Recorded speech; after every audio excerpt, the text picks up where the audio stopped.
humble, and I'm okay with this. I mean, we can tell that you just constantly talk, Jamie. So. No. Not at all. Nah, I've no idea what you're talking about. Lies. No. No idea what you're talking about. Half the time, I can just disengage my brain and still hold up a full conversation without ever have being present in the situation.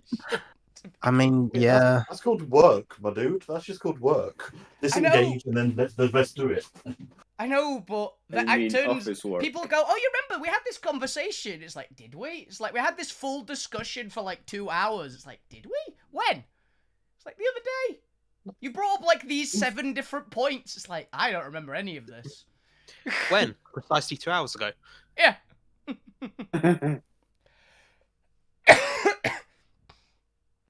Yeah, LARP was good though. LARP was very good. Just tried to break me. No, you tried to break you. That was entirely on you. Yeah, but I chose not to do half the shit I wanted to do. Yeah, I basically gave you 2 days off of a 4-day weekend. Aye. It wasn't 5. No, the Thursday's not actually an event. And I wasn't part there of the event is and I wasn't there on Thursday. Thursday's just weird setting up. It's if you want to go down early and get all your stuff set up, so you don't have to worry about it on the Friday. Mostly. It's basically it's basically Thursday. No. It's like download when you go down on the Wednesday. Yeah, set up the day and get drunk. Yeah. Very much. Basically, yeah. And miss half the bands you want to see. I've never actually been to a download festival. Yeah, right. Keep meaning to go. There've been a few. Say 5 or 6. Yeah. I used to hit Reading a fair few times back in the day. And my sister's been to the Reading Festival, but I don't think I have. When they started launching like bottles of fucking half piss, that's when it's like, hey, you know what? I'm okay. Yeah, I don't need this anymore. Yeah, you know what? They've officially said I've gone to enough Reading Festival. Officially, hey, cool. No, thank you. I'm okay. Oh, that reminds me. So I'm going to show this on my stream at the moment. I would put it up on the Discord webcam because I want to show it off. But I got this cool mug that one of my group members made me. Yeah. Which, if you look on my stream right now, you get to see it. I've been showing it off for the past few days. You're just trying to sucker people in for more views. Of course. We know your game. No, I mean, Milo did. But yeah, Milo did make us. But they did genuinely. Did you? I can't remember. I don't think I actually saw yours, Bob. Did you get one? Yeah, mine is sort of more dwarven, like a hammer for a handle and all that. That's awesome. Yeah, I only saw. Unfortunately, I think Paul might have accidentally chucked his, even though he really. It was Paul really liked his. I remember. I didn't see. Yeah, it. Paul liked his, but the fact is, it was shoved in with all the other shit that he was just not bothered about from the tent. Yeah, he just shoved it in the bag. Oh, that's unfortunate because these things are great.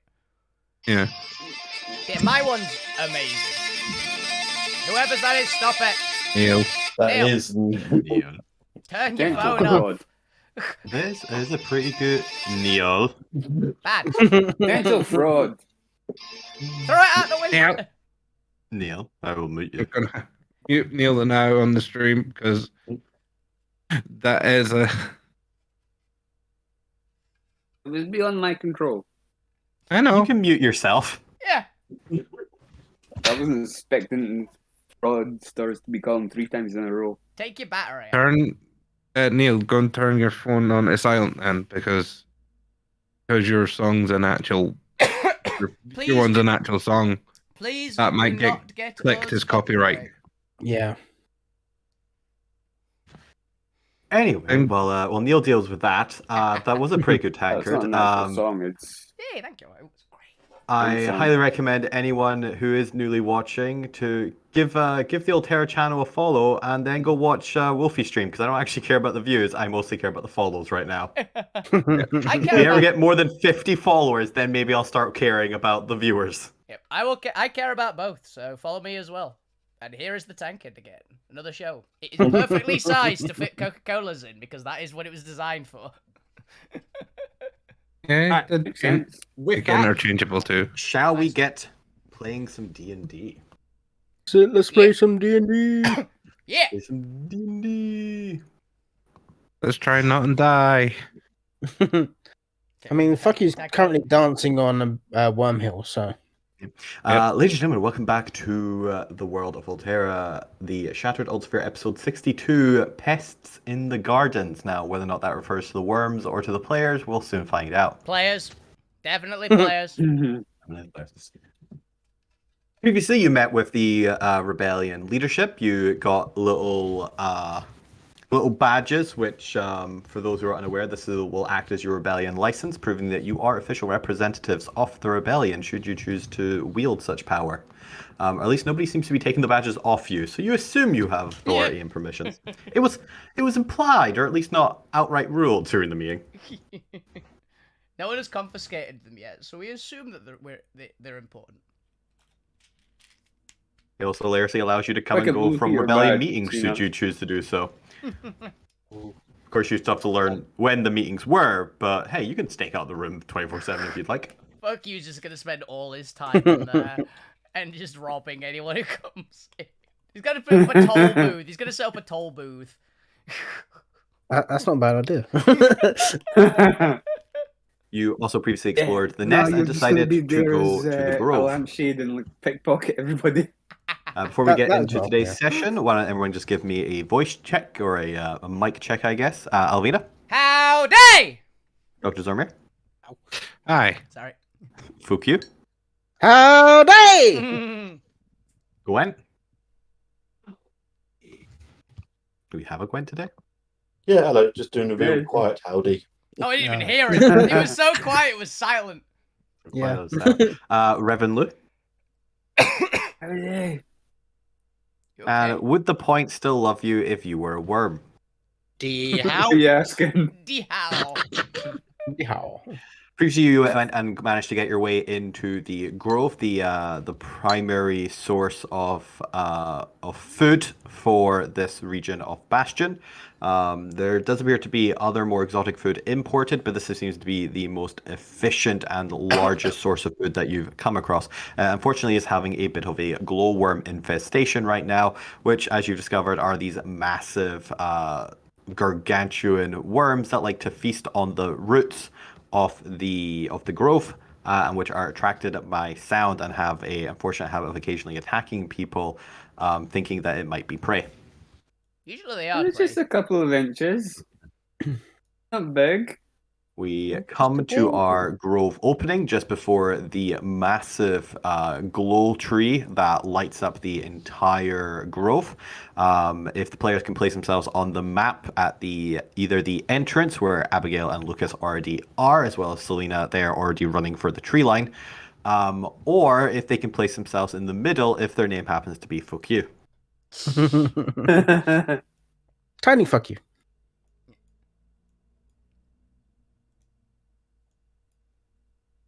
And we'll get All I can everything remember is set I was up. saying Alvina started walking forwards. So that's all I can remember. Fuck you had gotten his wand of polymorph out. I think I was climbing a tree. Now we'll get to initiative order. And now that we're actually on the right page, for some reason it doesn't carry between pages. Let's see, get everything resized. I'm also going to put a dot on Selena. Let's go green, just so that way she's more visible, because her token isn't as large. And we'll get these Rest support since the around. Phoenix fights. I am getting flashbacks for a different game from this map, which is giving me PTSD of taking like 5,000 fire damage. As the freaking flame barbarian, because the DM failed to mention the floor was flammable. Like the floor could be molten lava. At least this time you have been warned that, hey, don't use fire magic anywhere here, or Selena will shoot you in the back. What else was I meant to say? Yes, you just all should have had a short rest before this combat. I believe you all got it last time, but if you're missing any obvious short-term rest materials, not that we have any monks in the room, or I guess I was thinking long rest. we don't have technically a warlock, if only like one level. Yeah. Both of my smashes are back, so I'm assuming that I've counted it. Oh yeah, and I've got 2 hit dice left. That'll there. I definitely took mine. Yeah, I think I shifted at the end of the mission. Ooh, nice one.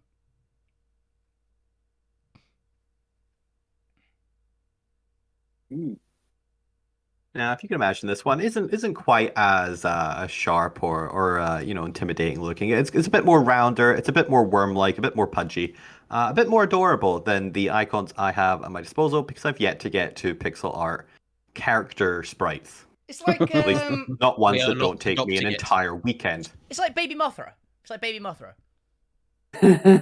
Yeah. He looks like he should have a lisp. He does. So it's more like a giant caterpillar that just kept on eating everything. The very hungry caterpillar. This is more or less what this is, technically. Got very If the very hungry caterpillar Oh, ate is a this god. Cuthbert? kept on going. The very hungry caterpillar went, butterflies are overrated. Let's just keep on going. Very much. Wait, did I actually get a good initiative once? Holy shit. I forgot that I should probably roll that. Yeah. Let's see, do we have everyone? 1, 2, 3, 4, 5. I believe we have 6. Yeah, we are just waiting for the point. We got everyone on the map. Everyone's been resized. All right, let's get that. Nice! Boy! I didn't roll because I didn't have a plan, so... Well, figure out plan quickly. You're going first. How you do? You've got a plan. You've got the plan of... The plan of gun, but not the flamethrower.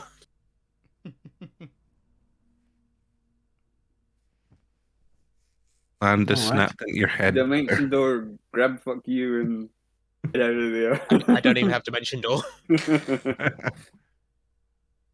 I mean, fuck you does, but as happened last session, or last little TSA session. It's a Friday. We all know the deal. DM's got half a brain cell left. Glowworm rose up from ground. Fuck you, gotta jump to either side. Can't remember what the hell happened there. Combat begins. Nice, simple. As far as we're all aware or concerned, nice little fight against what is theoretically a purple worm. I mean, looking at the previous rolls, I got an 11 on the dex save, so I'm guessing I didn't. That's what you start knocked prone. That's what that was. It Morlocked you. It just went BAM out of the ground. You also get to decide if you would like to go left, right, forward, or backwards as you dodge out of the way. Probably would go to the side there. You can be with it. Let's see, Selena. What do I want to do with Selena? Selena kind of wants to see what you guys are up to. So she has nuked a couple arrows, and she's clearly itching to get into the fight. But you can see she's got a bit of restraint to her. She's deliberately holding back to see what you guys are made out of. With that said, let's get into initiative and fight a giant glowworm. The point, you get to start us off. Get your combat music at the ready. Let's go. What would you like to do? I'm going to run forward to here. Play entry music for Ovina. My combat music is Neil's ringtone. Anyway. So I'm going to cast Tasha's Caustic Brew at 4th level. I'd like it to roll a dex save, please. The giant worm rolls a dex save. Yeah. The giant worm is currently surrounded by earth, half its body underground. Seemingly cannot get out of the way particularly quickly as it rolls a 12. Good, it fails. Yeah. So at the start of each of its turns, it's going to take 8d4 damage. And then we're going to run away again. I always forget. For 8. Does it take any immediately, or is it just like? No, it's only at the start of its turn. Weird. Okay. Yeah, general D&D rules are either if it does take it immediately, it won't take a second instance of damage till the end of its turn. If it takes it at the beginning of its turn, then it does not take damage instantly. Yeah.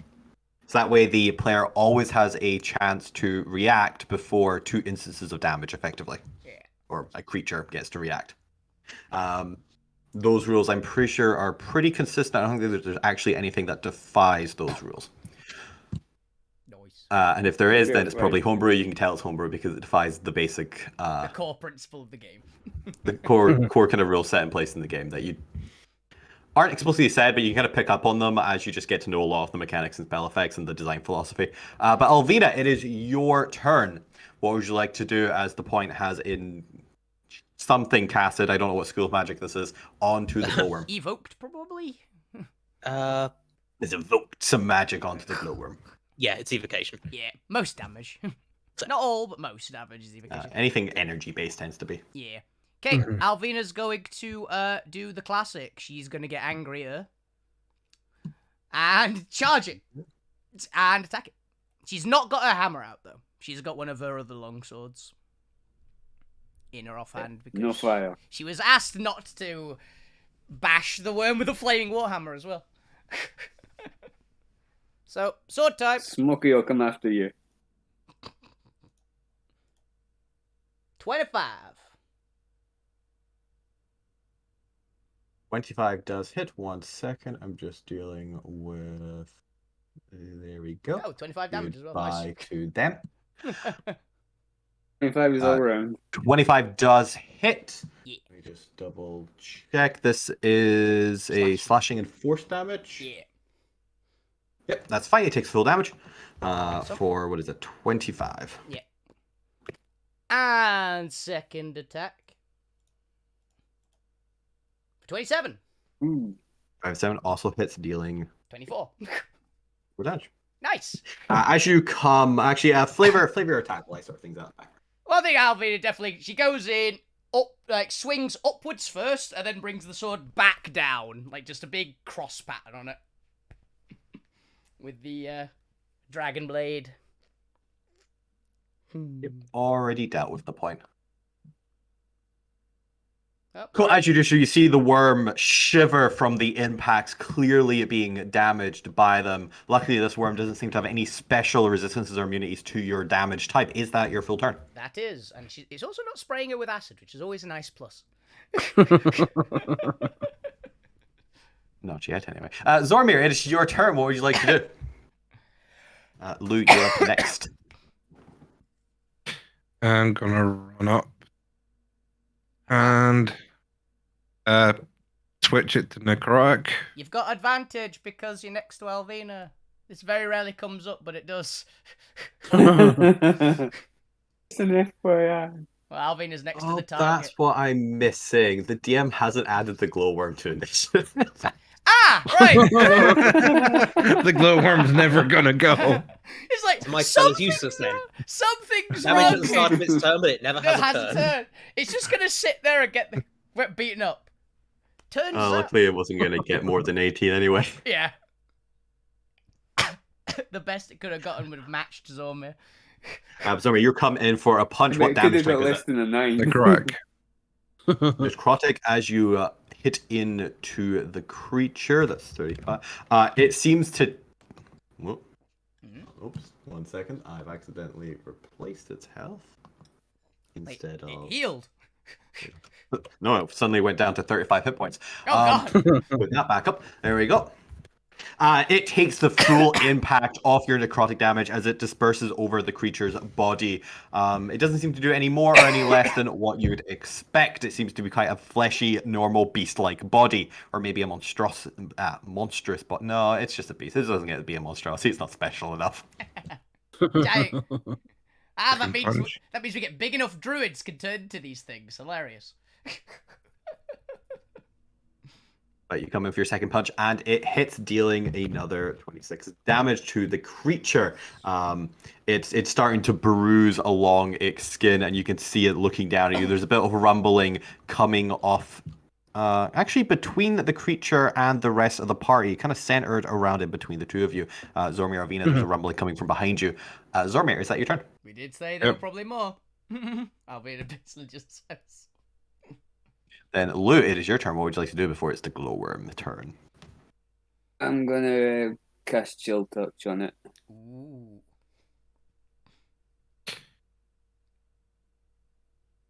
Unfortunately, your Chill Touch God damn it.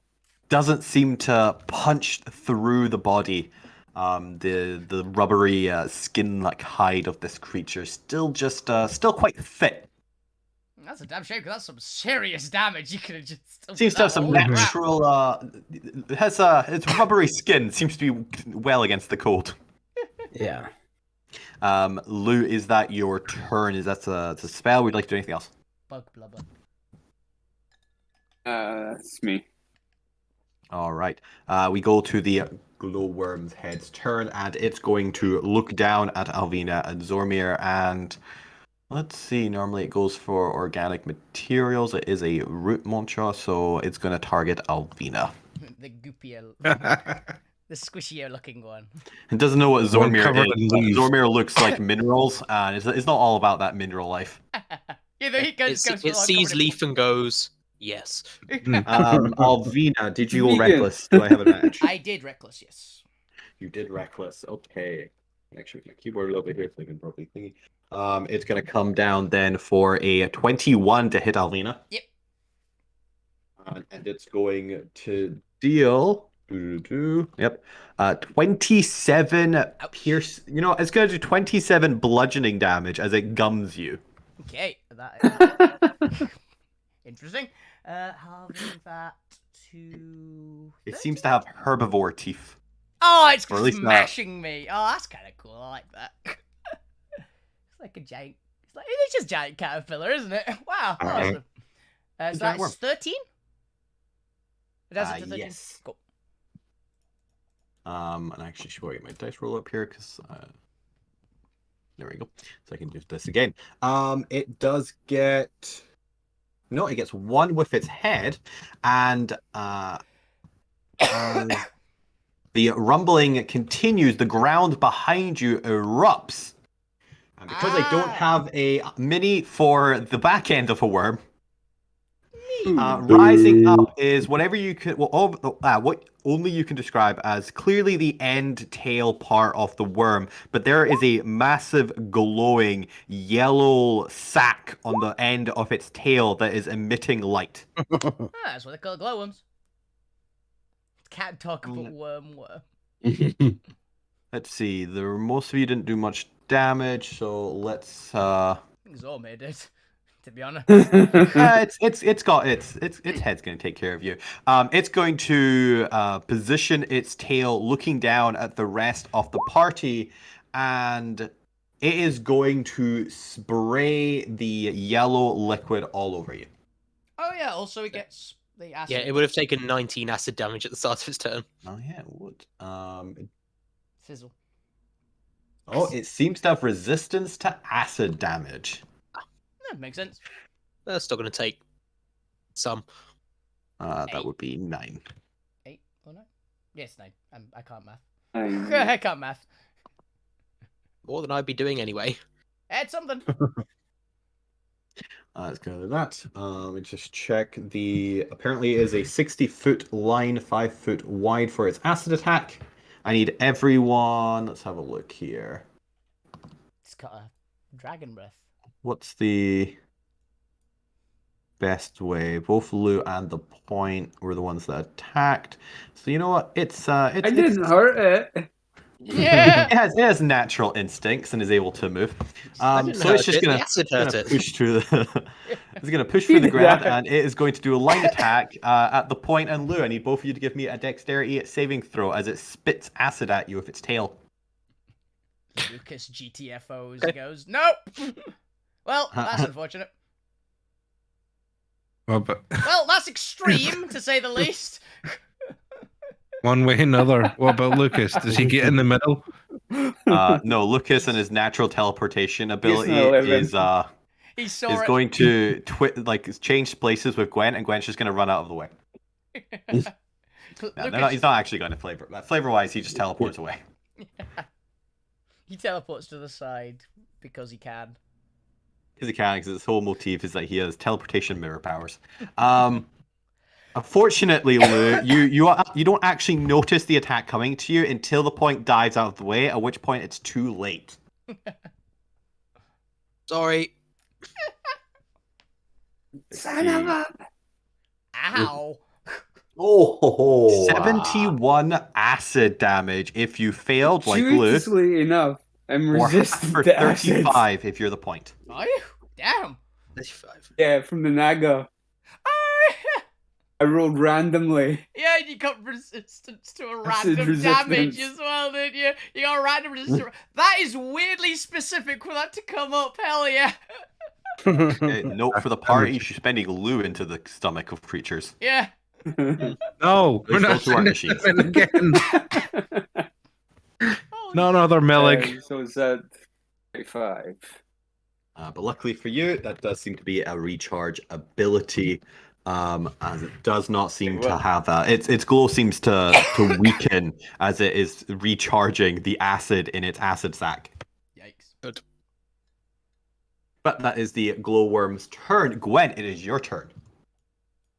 Okay, so I'm just gonna take a short stroll around and get myself to about here-ish and cast a 3rd level bless on everybody. Yeah. Everybody apart from myself gets blessed, and I continue going that way for the rest. Yep. So everybody apart from myself, D4 for attack rolls, saving throws, and the whole shebang. Nice. For note, you have a support round coming up. You have Abigail and Lucas on deck. All right, Gwen, is that your turn? Yep. All right, then we come to your support round. What would you like to do? Should we do Abby Stabby? We can have Abby. We can actually have Abby commander as well, so she can get one of us to stab. Yeah. Both are good. It's definitely Abby. No. She's going to come poking at the tail. What would you like her to do? Attack for the bonuses. What would be her current range? I think this is to scale, mostly because I've gotten better at figuring out what if she's using her blade, it's 10 foot She again. have a 10-foot reach. Yeah, she's Yeah. halberd.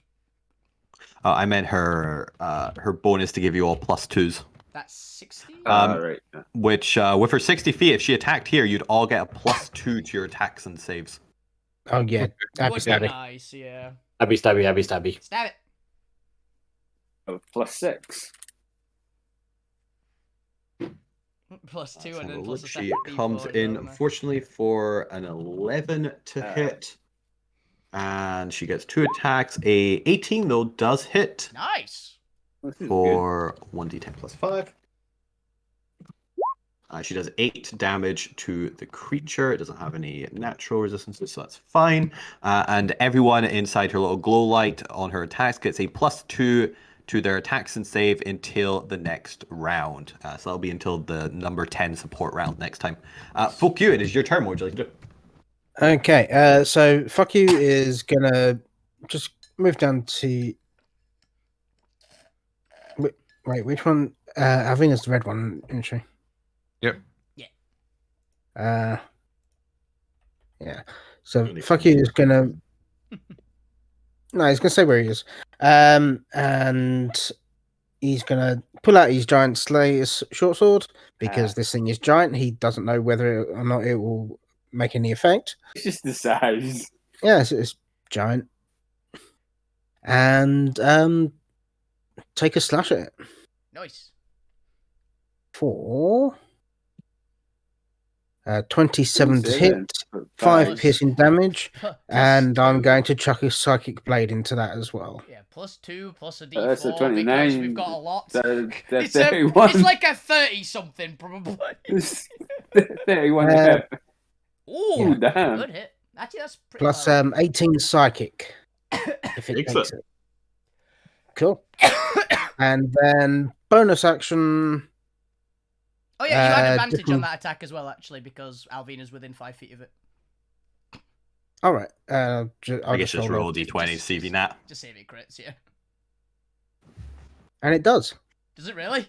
Yay!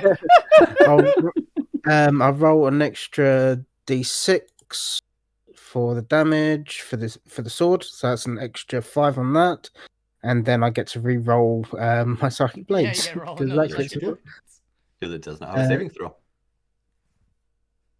And then an extra 19. Nice. You're welcome. I'm remembering my abilities. Okay. Which I believe bloodies the creature. Close enough to bloody the creature. Single-handedly kills it. Cool. Bonus action, run away. Disengage and run away.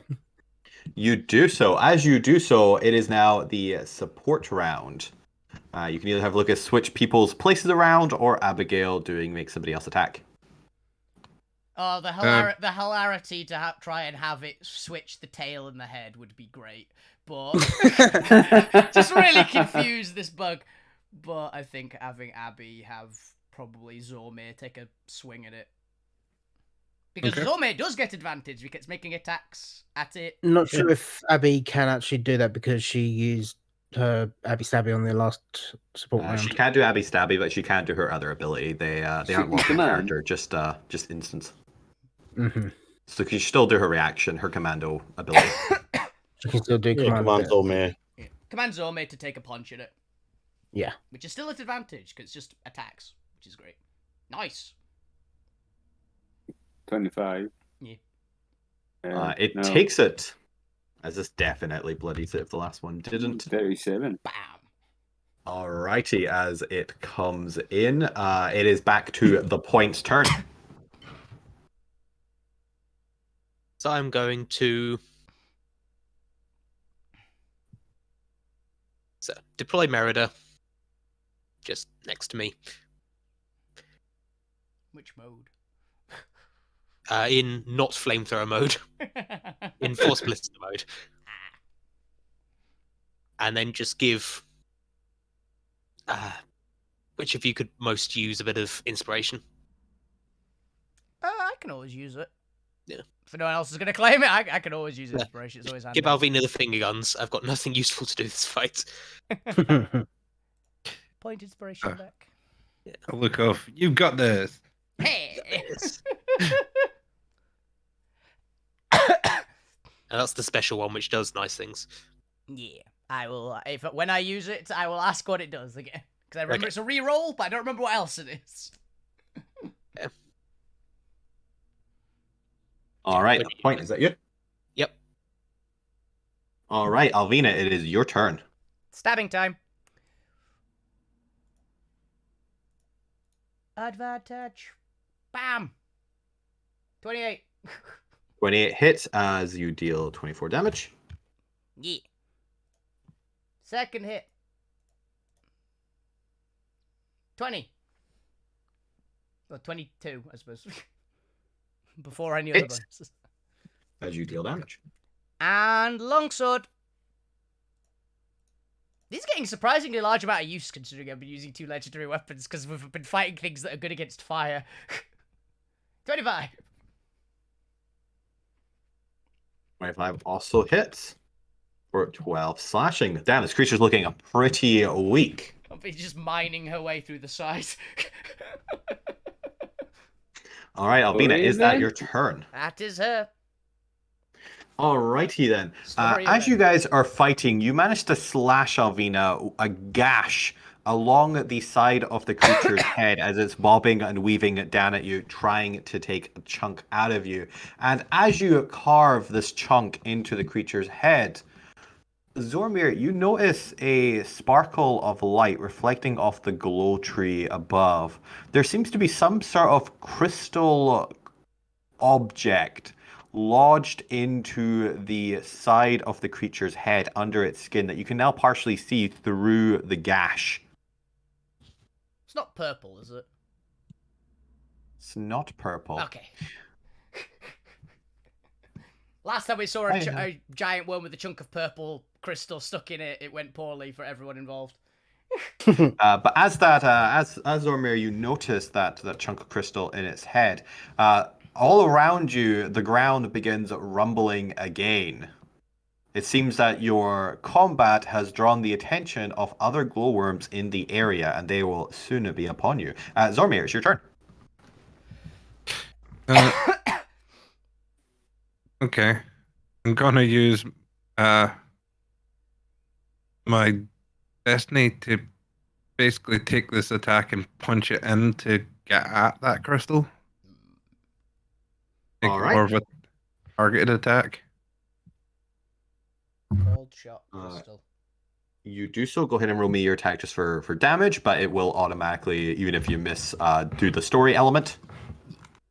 The attack just see what kind of damage you do in a bonus. You do still have advantage if it crits. Weirdly.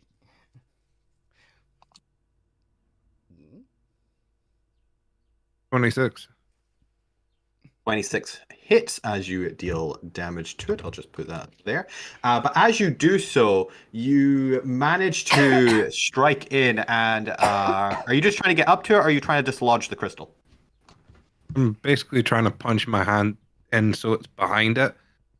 So when I hit with the other hand and pull it out, basically. Okay, yep. So you want to retrieve it? Yep. Then go ahead and make your second attack. How do I want to describe this as you retrieve it?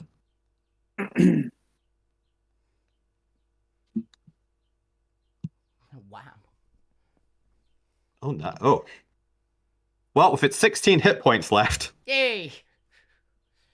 Honestly, I don't even know if you needed to use a destiny, but I'm going to give you extra things for your destiny in terms of information.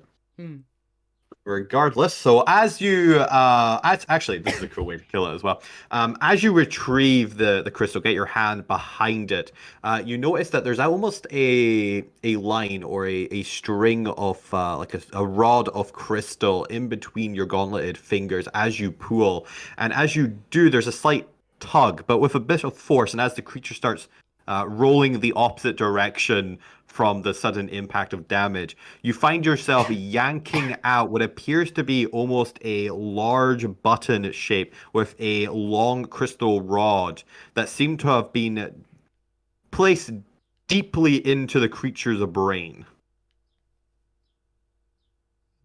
And as you land to the ground with this crystal, you realize that it's Arcanite. As the creature hits against the ground on the other direction because you killed it with that attack. And you find... now, one second, I guess you want to double check this to make sure I'm accurate for my lore. Well,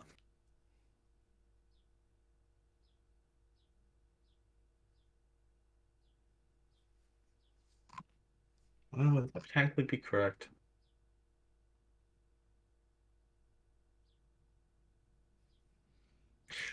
Yeah. Okay, that's fine. It is a large vermilion disc. There we go. I'm trying to think of the word of disc. It is a large vermilion disc with a white arcanite rod attached to it.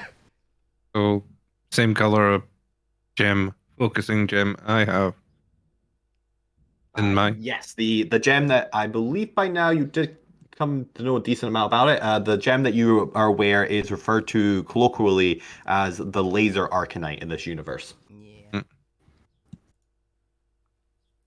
It had a laser in its brain. You were aware that the Vermilion Arcanite is a combination, or seems to be a hybrid of red and orange Arcanite. Red Arcanite normally used to empower things or act as Arcanite batteries. We have come across Vermilion before because you made fuck you's earring out of it. Yeah, we've seen a fair bit of it. I think it's the one we've seen the most. Yeah, it's also the one that's lasering crystal. This is more just a recap for people who weren't aware. And orange, which is the focusing Arcanite. Along with white, which Zormir would know is the classic control Arcanite, is normally used for effectively programming. It's someone's pet worm. Or storage. It's also used for rings of storage and stuff like that, because it's But it's a combination of normally red and white is quite a popular one because it allows for effectively programmable effects or programmable storages that have triggers to them. Yeah. That's kind of neat.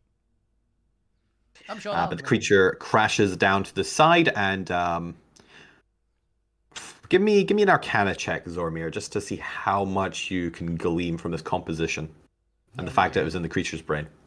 Mm-hmm. We definitely do. You're right, point. Oh, great. That means if there's more in each of the others' brains, we've suddenly figured out how to get a lot of pink and white Arcanites. Yeah, split their heads open. Let's just go farming giant worms for control crystals. So innately, you know that this, the fact that this is in the creature's head, clearly, and the fact that it's white Arcanite prodding into the brain, you're not quite sure what the vermilion component of it would be doing. Your best guess is probably some sort of signal retriever. But this is definitely some form of control device. You're not entirely sure how much control it would have over the glowworms, but you suspect that the arrival of these glowworms, or at least the sudden increase in activity of these glowworms, may not be coincidental. It's possible somebody is controlling these glowworms to attack the grove. Now, the more technical specifics of how far this person controlling would have to be, if they had to be nearby, or if they could just pre-program them and send them away, and how much control they would have, unfortunately eludes you at this moment. I imagine you wouldn't need that much control. You'd probably just need go this area, do this, and then it'd solve itself, I'd imagine. So that'd be my guess at least. Remember, that was your action for attack and to claim all this information. Would you like to do anything else? I'm moving the point and for some reason this was in its brain. There's something going on here. Huh. Would I be able to do an Arcana to get a better idea, or? On your turn, you would be, as the rumbling increases and you can start to see some of the ground shaking, the rock bouncing up and down. This combat is not over just yet. I'll say, I'll have a look, maybe go further over there. Yeah, go that way. Lou, would you like to do anything before the second wave arrives because you killed this thing so quickly?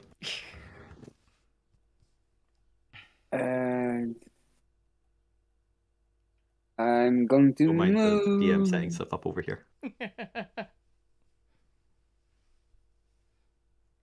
Over.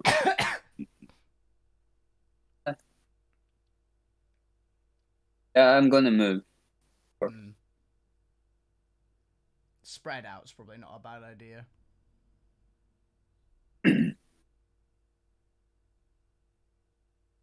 All right. You can hold a cantrip to attack if you would like. Or you can take the dodge action if you want to protect yourself. Who knows where they might come up. And I will ready an Eldritch Blast. All right, you do so. As the ground shakes, and let's see, where was the initial? They wouldn't come up exactly. There is on appearance. Let's go here. Right under fuck you. They like you, fuck you. We'll go next to it, breaking the rock in the process. And because, you know, the DM likes a good challenge for the party. Ooh, a third one. Ooh, yay. Yes. I don't have lightning bolt or lightning chain. Chain lightning would be amazing. That's the one. Yeah. I'm sat here talking. I forgot my mic is muted. Yeah. They like us, fuck you, it turns out. Yeah. As 3 more glowworms erupt from the ground. Fuck you, and luckily, Alvina, you're too close to the other one for it to matter, but fuck you, give me another deck save. I was already prepping my deck save, hell yeah!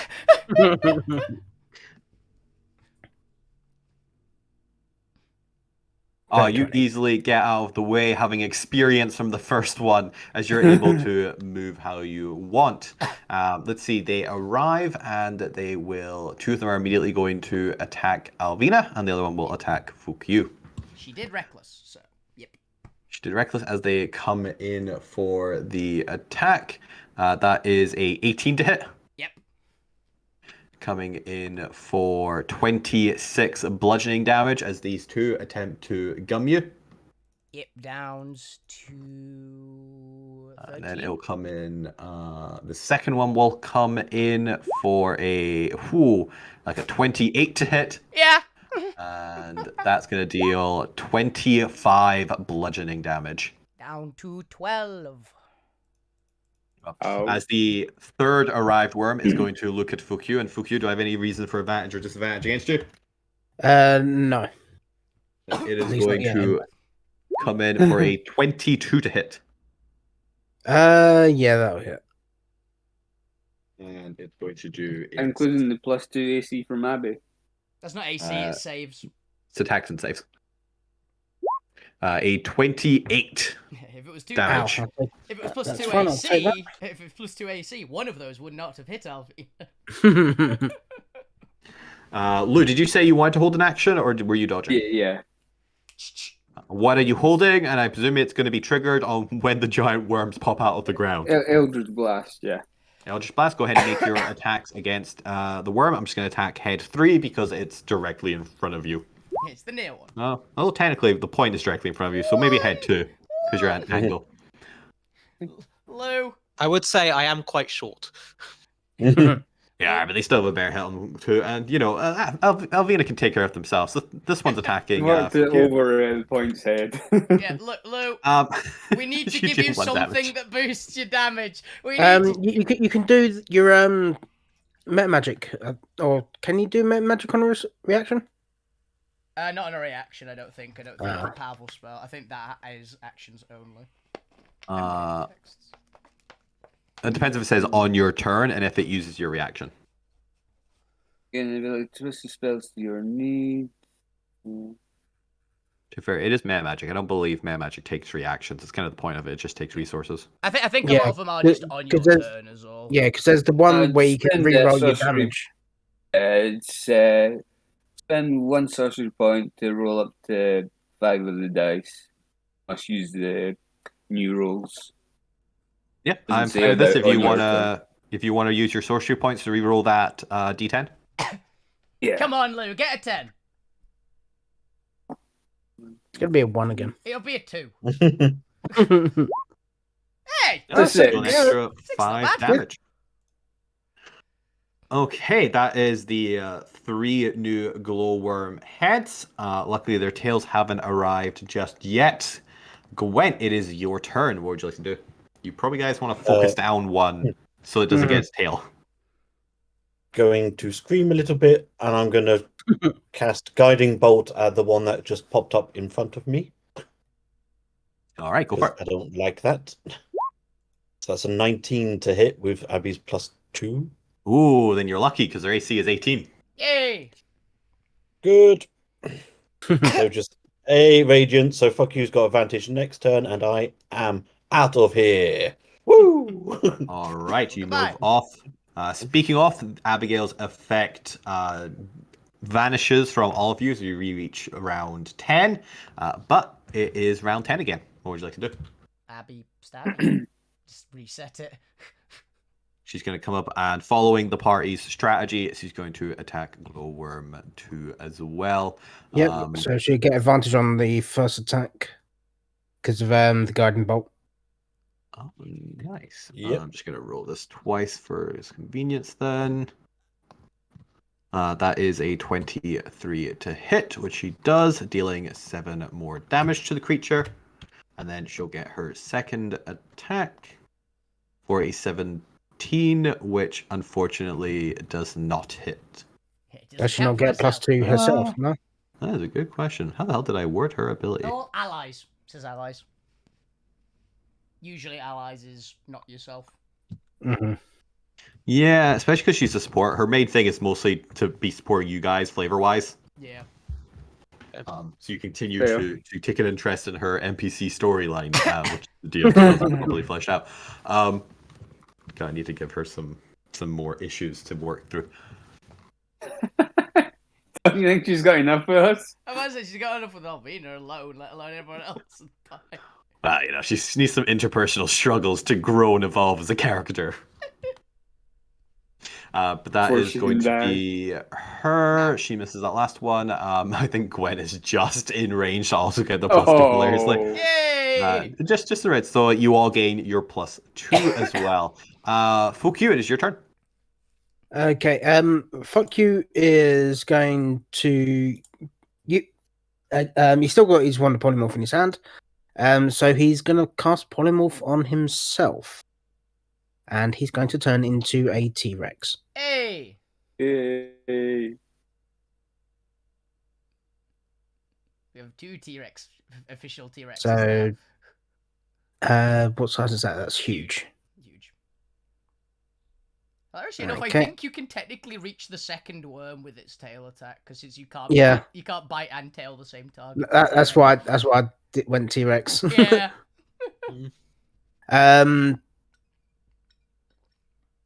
Can't do anything else, so that's gonna be me. Or actually, I would move to like here. Yep, so you go between them. That's fine. We go then back to support. Would you want to use Abigail's Commander Strike? Yes. Yeah. All right. Who would you like to use it on? Could you use do it on fuck you so I can bite one. Yeah, of I was about to things. say the T-Rex's bite's pretty damn good. So... Yep. If fuck you has the reaction, go for it. 4d12 + 7, isn't it? Also, if you target 3, you've got advantage because Alvina's in range of it. I mean, it's got a 10-foot reach. Which one's 3 again? The one here, the one immediately next to us. Oh yeah, go for that one then. Yeah, you get advantage on that one because advantage. All Alvina cares about is you have to be targeting the thing that's within 5 feet of her. Mm-hmm. So it's a 26 to hit and 25 piercing. I don't believe the grapple. I don't think you can grapple size gargantuan is the main bit on it. With those arms. Yeah, if the target is medium or smaller. Yeah. Fortunately, the gargantuan worm is not medium or smaller. All right, if that's you, then we move to the point. If that's your reaction. Okay. Can I have a look at this Arcanite spear thing? The brain control. Yes, if you're wanting to do a full analysis of you, it will take you a little bit of concentration and time, so presumably your full action to do an Arcana check. That's fine, yeah. Into the trees. Yeah. So my only other plan was trying to cast Catapult if any of these others have them in them, but... so... Just try to rip it out of one and into I'll work out what it is first. He might be delicate. I'll do. Yeah. Find out. I think we have 30. The point. As you look at this, your mind conjures back to apparently all the expertise you have on mind control Arcanite. Don't ask why. Yeah. It was a dark time and I didn't have many fans. Well, you did at the end of it, didn't you? And, maybe known or unbeknownst to Zormir, you've also been experimenting with Zormir's leftover fragments of Vermilion Arcanite. After all, it's laser Arcanite, and, well, you wonder, could it be used to put on a laser show? Strobe lights. So you become secretly an expert in Vermilion Arcanite for some reason. Okay. At least that's what the dice are telling me. Makes sense. And you know that Vermilion Arcanite, while very useful, very good, actually has a rather short range, or at least a direct range. Particularly, it cannot be obscured by full cover by the standard laws of magic. Punches right. And as you look at the control Arcanite, you can see kind of magic swirling glyphs inside the crystal itself, slight carvings that denote the control of it. And it occurs to you, that whoever is controlling these glowworms needs to be within 500 feet to do so. And needs to have direct line of sight on the glowworms.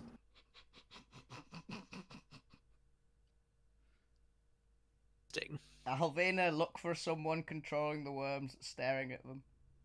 Yeah, actually, I should tell. She can't see it. She can probably see it if they've got like this. You can see past it. She's got she's got a much longer vision, but it Actually, depends. They will be hidden, guaranteed. Like really. I will yell at Alvina. Yeah, but is there anyone in the distance-wise. trees, or the tree singular? There's a big one there. Okay. Just in case it is Selena. Yeah, it could Can be. I roll Making clear we haven't perception as got well? it. Because I'm You got crazy out of combat, perception. so Yeah. If they're in the immediate area, Gwent's gonna see him. If they're a bit further off, Alvina. 24. And then with my bonus action, I will fire Merida at the one we're just attacking. Hey, do you want me to make the check now or on my turn? No, because unfortunately this will require an action to do the search action. Gotcha. You have the capability of seeing them, but whether or not you see them amongst all the foliage and just distraction. Yeah. Will That's what I come thought down I'd to ask. it. Yeah, all the pretty trees. Yes, the point makes an attack with the +2 that hits. And we're attacking number... Were we attacking number 2 or 3? Because technically we're attacking both. Number 2 I was going for. I guess, so the previous one. It takes it... What am I doing 10 damage. here? And this isn't acid or anything, which is like the only thing these things care about. Cool. Then it takes it. So, and technically it could take a save to not be pushed backwards, but it's also in the ground, so I'm just not going to try. Technically he can push it back. You just be like pushing it through the ground. It just becomes a sort of bop it. But that is... It pops back up. So it's not even a save, it's just pushed 5 feet backwards. Here you go. You just push it through, leaving a little gap in the earth. But that is the point's turn as we move to Alvina's turn. If you'd like to try and search for the controller of these glowworms, it will require an action. What would you like to do? Oh, that's a risk. Just going to move slightly to one side so we're not all grouped up. It's a risk because there's 2 of them directly on me. You are, however, also aware that generally glowworms aren't this aggressive, at least for what Selena was saying, which is why it's so confusing why there's been so much activity from these lately. Generally, if whoever's controlling them were to stop, the incoming dozens more of these things might disperse the area. Yeah. Really, it means I couldn't take my other attack this turn. Actually, you know what I'm going to do? Before I do anything of that thinking, I'm going to take a 5-foot step to here, because that means I'm in range of both of these to give everyone advantage on melee attacks. So, Alright. There's that at least, and if I can spot them, it'd be great. My perception's not bad.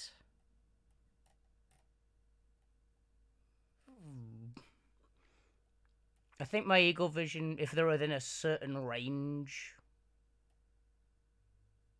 would give me... Yeah, they're probably not within 100 feet. Which would give me fine detail. But... yeah, sod it, I'll just try it. If I die for this, it's on you guys. As you look through the foliage, the trees, the different canopies of slightly altering lights and growth thematics. Yeah. I will use inspiration probably on this as well, because I want to get a good 21. Yep. I'm going to use the points bardic inspiration on me. Okay, so that's the ability check, so roll 2, take the highest. They're d8s. 2d8. You've got 2 for happy as well. Is it not? It's not. It's just attacks and saves, not for ability checks. Oh, So I'll take the 7, so that's a 28. Damn. Yeah. 28. Whoa. So seeing somebody. Eyes the eagle. All right. As you search the horizon, you see off in a distance, druids coming and going, rangers making their way, a couple other purple worms harassing some farmers. until eventually you almost miss it as you glance over the foliage. Because it's such a strange sight. Your brain doesn't seem to want to recognize it. There's also a slight shadowing, almost a duplicating effect to it.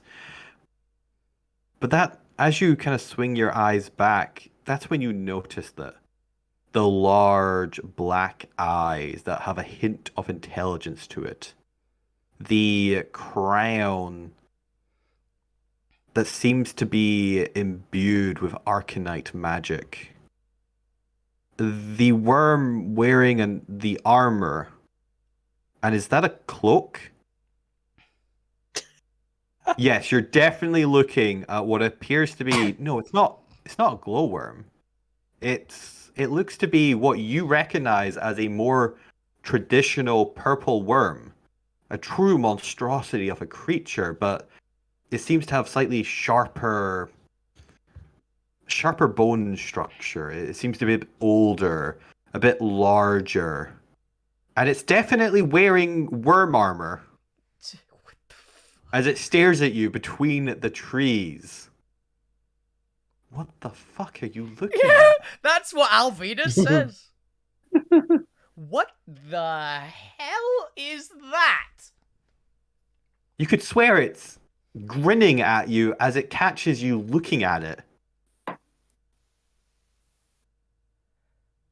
It just stares at you, grinning. I'm gonna be honest, that I did not expect to see. Is this a purple worm-sized purple worm? Yeah, it's bigger than a purple worm-sized purple. It is a large. Well, yes, it is even bigger. It is still technically gargantuan. It would technically be colossal. In old editions, I do tend to use colossal, mostly as a description thing. It appears to be either 70 to 80 foot large. It's a biggin. It's a biggin, and it's wearing armor and a cloak and some form of crown across its head. There's definitely glimmers of arcanite and magic around it. In fact, the armor itself looks to be... No, I think Wolfie, give me Alina, give me an intelligence check. I'll just roll Arcana, it's the same. Yeah, that's fair. There we go. Nope. No, yeah, armor. that's armor. Yep. You recognize armor. Yep. It's wearing armor. You're not quite sure why there seems to be almost like 3 of it, but you're definitely sure the images are overlapping. There's almost like a slight etherealness around the creature. But you're just ignoring that part. You know, you just assume you've had something to drink too much. Not quite sure when you were drinking, but... Or when someone slipped alcohol into my tankard that ignores alcohol. Like, it makes me immune to alcohol. Something's happened. There was something in that burger. Actually, there was something in one of the snacks I had from the free sample stalls earlier. Check for salmonella. Endure to giving out brownies. You know how it goes. Yeah. Alvina literally goes, there's a giant purple worm wearing clothing over there. I did not stutter, is what she literally points her sword at it. Like a dinner jacket, that kind of clothing. It's got a crown on and armor. It's a fancy worm? Yeah, it's fancy. It's grinning at me. It's weird. You're not adopting it. It might be friendly. It's not friendly. How do you know? It's controlling these things. How do you know? I can assume this by the fact that it had that jammed in its head. But yeah, it's that's bad, probably.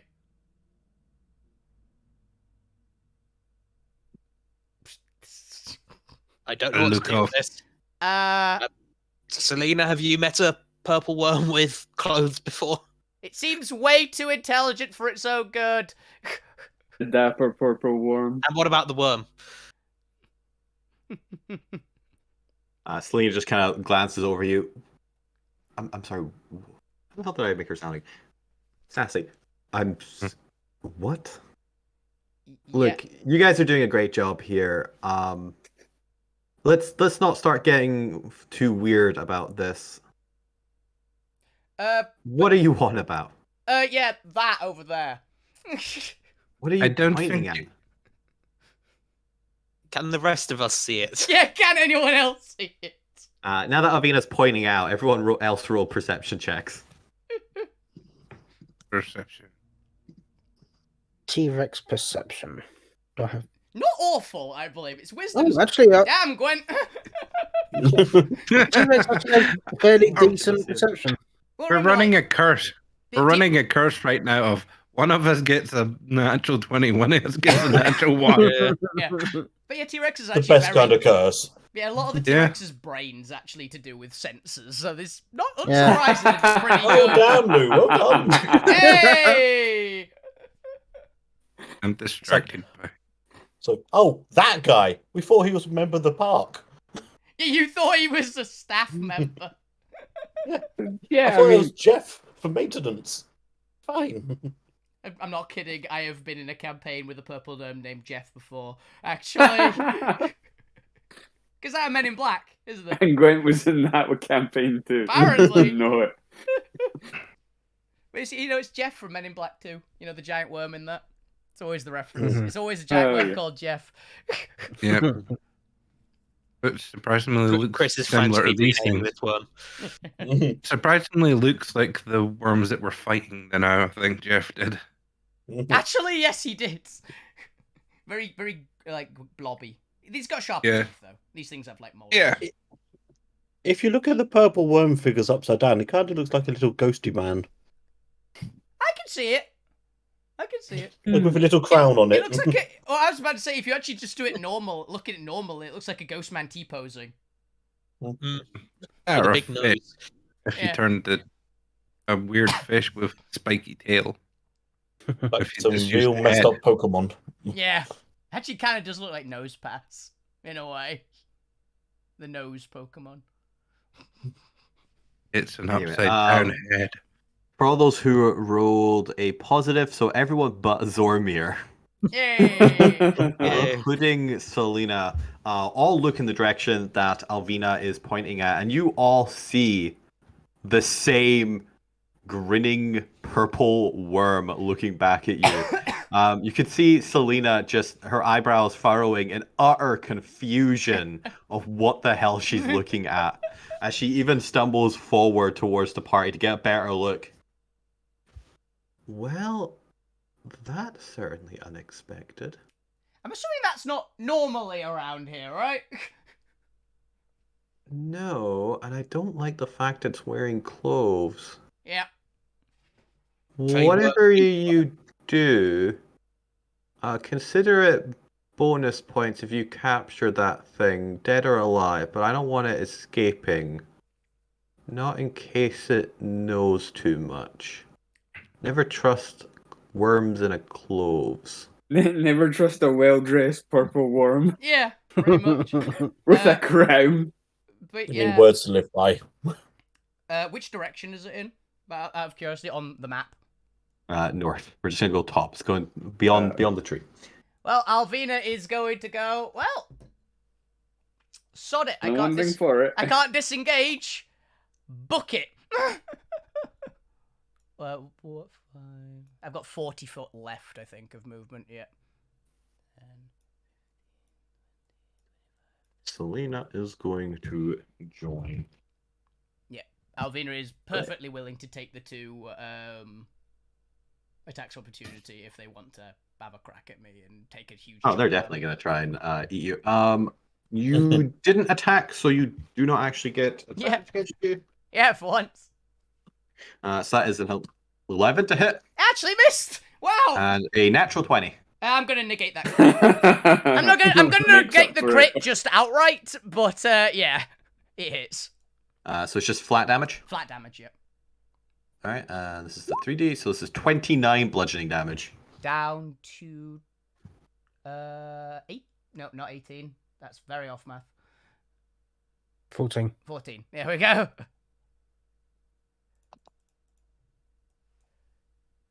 That one hurt. Even without the crit, that hurt. But I just imagine it with the crit. exactly. That's why I just went, nah, not having that. That was Alvina's turn, so unfortunately for Selena, she's going to wait until next bet. Well, I think I can pass story event, because I'm pretty sure that constitutes as being the story event. Zormir, it's your turn. What would you like to do? This is where I wish I hadn't spent my destiny. Yeah. Oh, Alvina, that's just your normal movement up there, right? Once you get to the edge, just start counting 500 onto your character until you get there. Okay. Because I've got a good idea of what to try, but nothing to nothing to twist it to make sure it works. Brewer's taking the field. I'm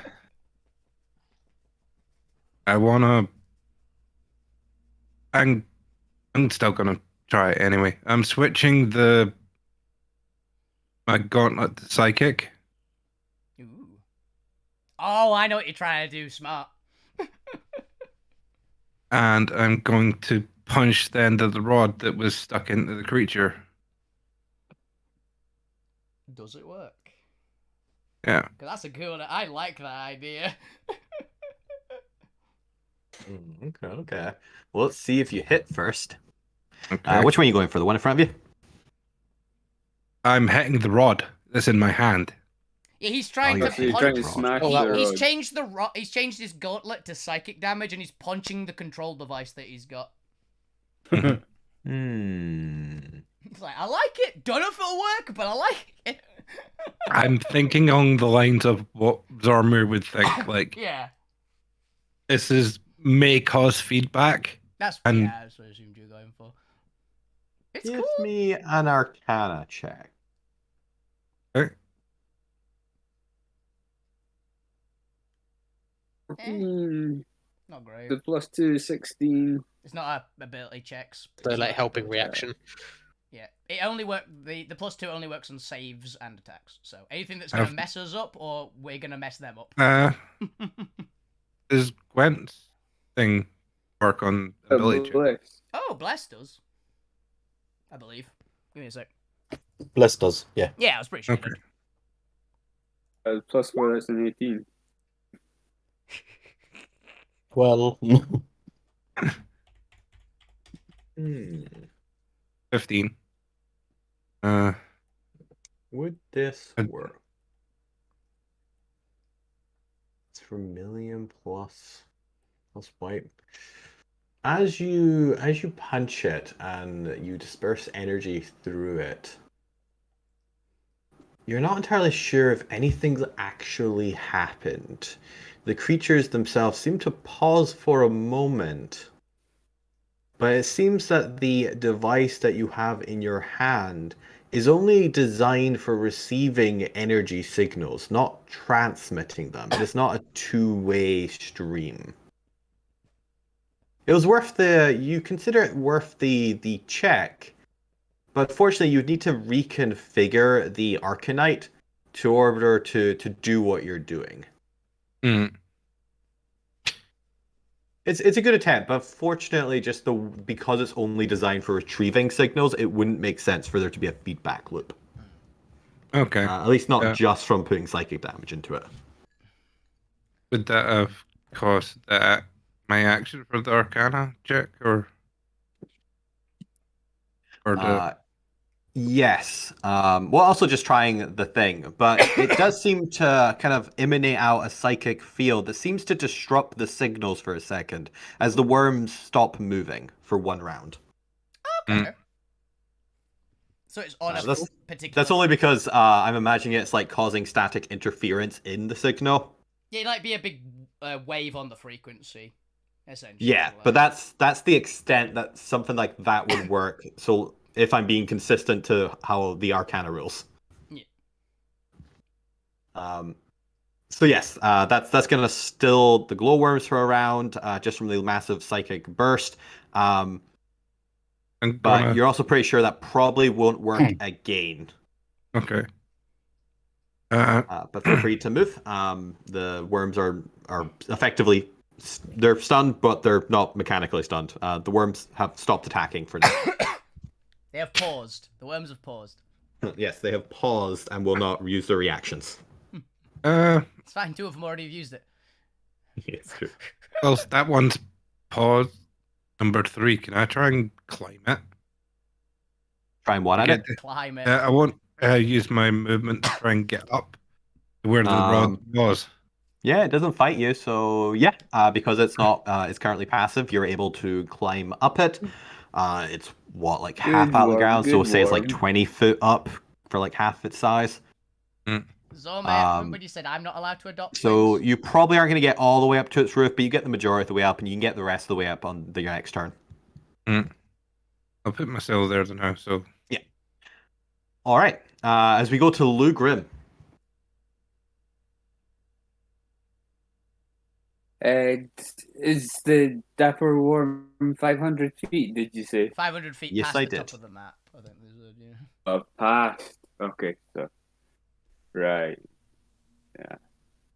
Oh, It's going to take Alvina a couple turns to get there, so...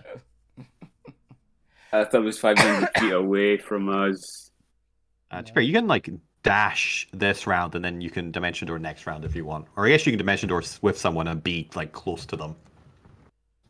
If you get to if you can do that for Alvina, it would really speed things up. Because she can move 90 with a dash. you're... Yeah, but we're thinking of other characters who can't move, like the Point or Zormir. I can only get 60 feet by dashing. You can get to beside them. Don't worry about Alvina. Gotcha. Yeah. Worry about the others then. Don't worry too much about me. I'm gonna do the rods. You're climbing a worm. You're fine. Yeah, you've got something. You're doing something. Oh, maybe actually you probably can't move the T-Rex. It's the T-Rex. Yeah. Wouldn't be as move. It's too big. Get the point. Get the point. Abby Stabby. Take Abby with you. Give you the extra things once you get to the worm.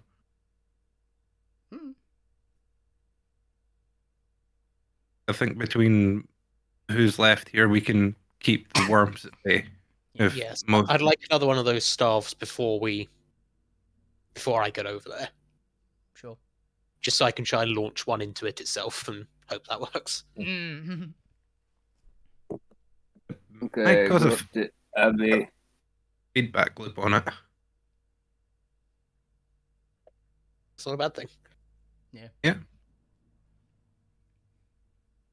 All right. So what's our plan here, Luke?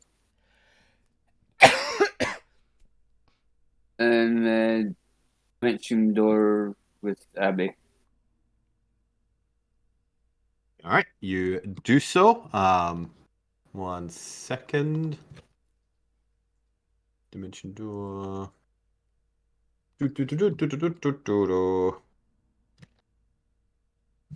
Gotta just quickly get something up ready for this.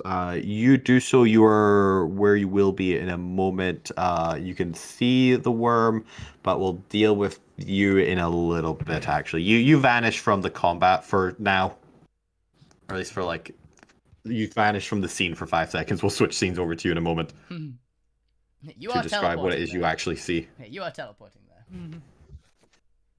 Just there'll be a less. It'll be better than switching back and forth. Yeah, fair enough.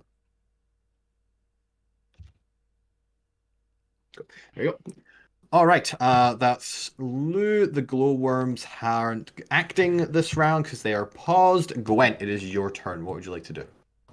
Okay, I think I can get over to Alvina, like grab her, chuck her on top, and then I will. My full movement, dash, and then double dash as well. So I can get 205 feet on this turn, and then next turn I can do better. Nice. All right. So that's used to effectively off the map as well. As you as well. Lucas doesn't really do anything. We're gonna pause support rounds for now.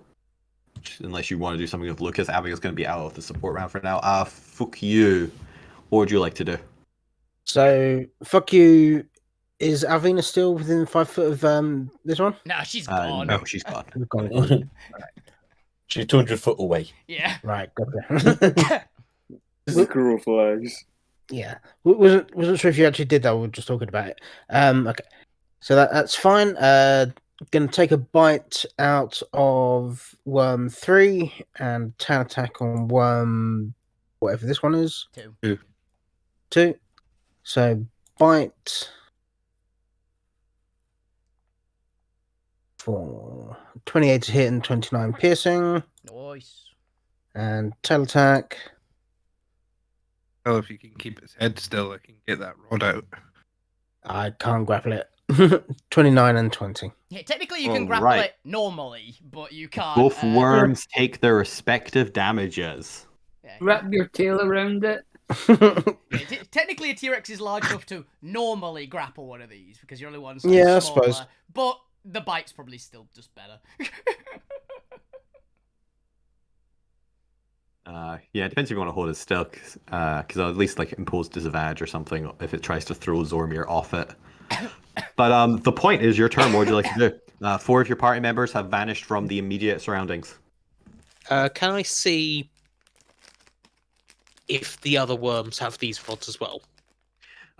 Not currently. It looks like it was embedded in the head, and the only reason you saw it last time is because they were severely damaged. None of these worms are bloodied yet. We carved a hole in its head. That's what we got in it. So I can't you did a gash in its head, and you saw some of it. What was that, Ali? So I can't attempt to catapult one out. Unfortunately, not until they are more damaged, or you deliberately like make a strike in their head where you might be able to see it. We need to get points, something that gives them X-ray vision for this. You can Yeah. just rip parts out. That'd be hilarious. Observation hacky. Let's try a hypnotic pattern. Ooh. Okay. Keep these guys distracted. Now, unfortunately, there is no way to get all 3 of them without getting you. Can I just get... I mean, I'm fine if... for whatever you wanted to do. I'm mostly just trying to delay them, so... It's fine. You can, like, channel one of them down. Yeah. I'll focus on 2 and 4. Yeah, I can only say that like Zormir can like get around the side of it, so you're just kind of missing it when it thingies in. You guys are tier 3 adventurers. You're very proficient with like just getting borders in place. All right, is it charisma save? Wisdom, I think. Yep, wisdom. And my hypnotic pattern is definitely just the point winking. A giant holographic point head winking. It's the start of the ad campaign. Okay, well, yep, both of those are charmed. They both fail, so... Okay, which... it is charmed, it is incapacitated, it has a speed of 0. It will snap out of it as soon as we deal any damage to them.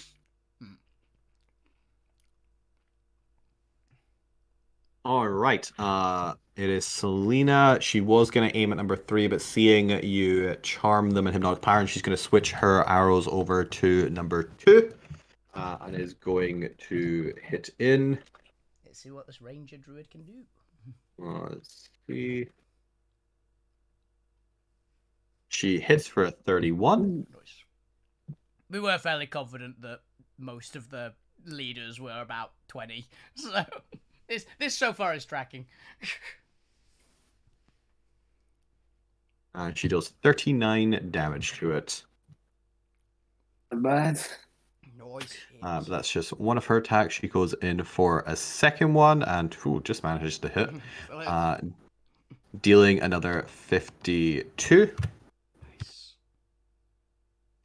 Then, because she's in a rush, she is going to action surge and shoot in a couple more times for this one and just kind of get rid of it. And her 4th attack.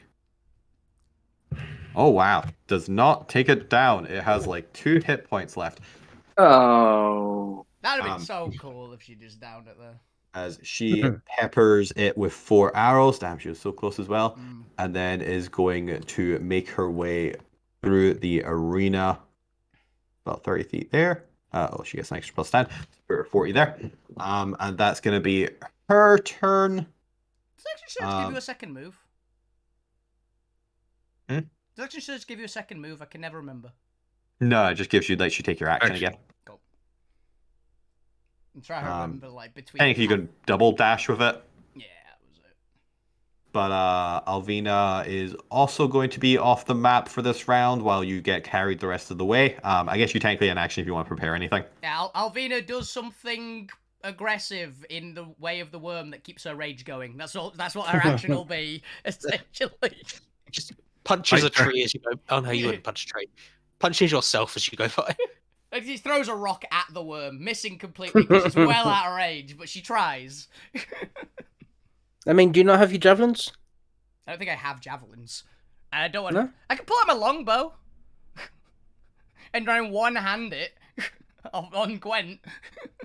Now Alvina's gonna Your like. teeth to pull the Alvina's string gonna back. just throw something. She needs to make an attack for the rage to basically go. It doesn't have to hit. So Alvina ducks down off a Gwent, grabs a rock, and goes, "Yeah!" You do so. The ground around you begins rumbling more as more glowworms are imminent. Zormir, it's your turn. What would you like to do? Finish climbing towards its head. You do so. You reach it this turn. All right. I need to get Zormir a drill, like attachment to his armor.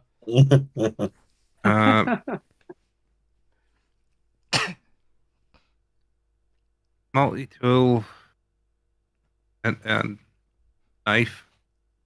Skinning knife. That'll work. Yeah.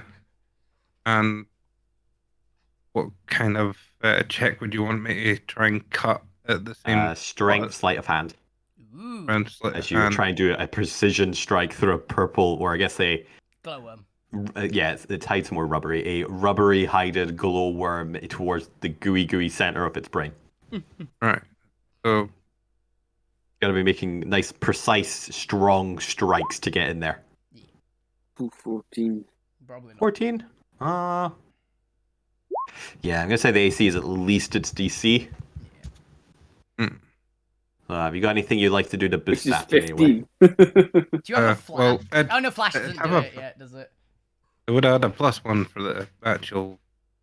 Unfortunately, you are aware its hide is an 18 DC. Do you have a flash, and can you do it for this?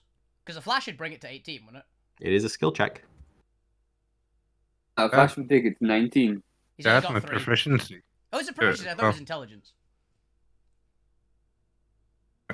Alright. What was adding to the strength check there, other than just the sleight of hand if you happen to have proficiency in sleight of hand?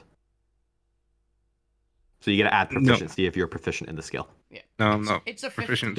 If you've got unfortunately, a flash, you can do it. you're able to. Your hands are delicate and you're precise, but you've never been much of a physical doctor. You don't know the best ways to cut through flesh, or at least you know intellectually the best ways, but you've never practiced slicing through creatures before. Need to take some Alvina's cooking lessons. Models. The fact that you're making this good of progress, you're at least like halfway through the creature at this point. It's quite impressive for your first try, but not good enough to get through its hide in one turn. I'm just standing shaking his head. Just stabbing it. It's like, I think she did it like this, right? I'm guessing it doesn't count as like an attack, so take a second one with having 2 attacks. Ooh. It's sort of an attack. It's pretty close to it.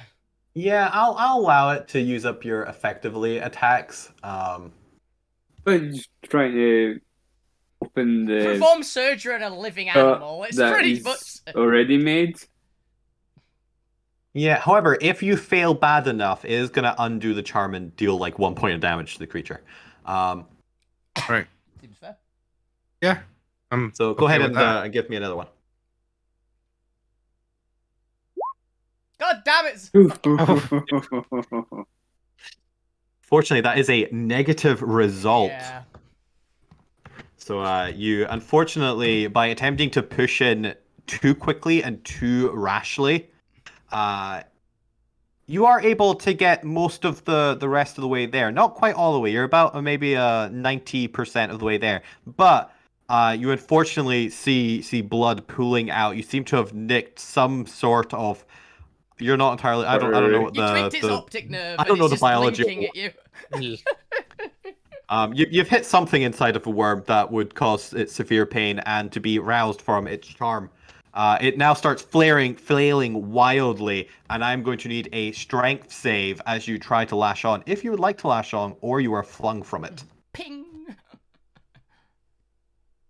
Right. Fortunately, the dangers of trying to perform, surgery on a live giant worm. Open brain surgery. For Brian, literally brain surgery on a giant. You are rolling rough today, buddy.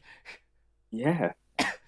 Okay, unfortunately, you were too focused on trying to precision your way through this worm that you haven't actually. Your hands were busy at the time and weren't able to grapple anything as the worm suddenly thrashes and you are flung off the creature. Let's say you go up about a nice 20-foot arc. You're already 20 feet up, so you are going to fly 40 feet into the air as you start arcing back to the ground. Would you like to do anything to try and dampen your fall? Turn my shield to the words of lore. You do so, but unfortunately, you still take 15 bludgeoning damage as you strike down against the dirt. Clang. That's all right. Only 1 point. 1 point of damage for me. Unfortunately, you are not Captain America. 10 HP. Yeah, he shifted. Yep. But the creature is now, the glowworm head 2 is now thrashing about and is looking pretty agitated. Zormir, is that your turn? It's got a hole in its head. The voice is out. How much movement was it to get to the rest? Was that all my movement to get right at to the least top? the majority, so probably 20 feet at least. Yeah, like 10 foot left. Right. Unfortunately, that's not half my... Yeah, since you failed, I am going to knock you prone as well. Yeah, that's what I was trying to see. I was so seeing unfortunately, not enough to get back up. Yeah. Yeah. Can I roll 10 feet the other way? Come on. It's going to bite you then. Yes, you can, but interestingly, crawling, I think is like half your movement or something. So you can crawl 5 feet. I roll initially away from where I landed, hoping that Valiant attempt. Yeah, let's say it's thrashing too much to do anything. All right. Lou. Yes? What do I want to do with Lou?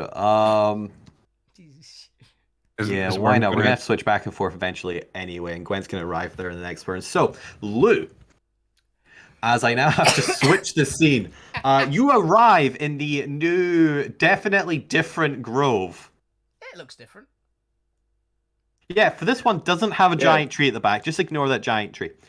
In place of the giant tree, you see a giant armored purple worm that looks like a purple worm trying to roleplay Onyx from Pokemon. Would be Onyx or Steelix? Oh, it'll be Steelix, because it's male. Yeah. As it is 2/3 out of the ground, staring down as you step out of the portal, and you see its grin begin to waver a little bit as it notices your arrival. As Lou, give me a perception check. It's got a mustache. Who drew that? Anyone? Lou, you're not entirely sure if you misheard. By which I mean, you're entirely sure you didn't misheard. You're just not sure you want to believe it. But as you arrived and as the creature laid eyes on you, you could have sworn you heard it utter under its breath in common. Ah, shit. Yes! What that? Like, I went, it's going to say, oh wait, shit, isn't did it? he just say what I think he said? He just spoke. Lou just walks out and says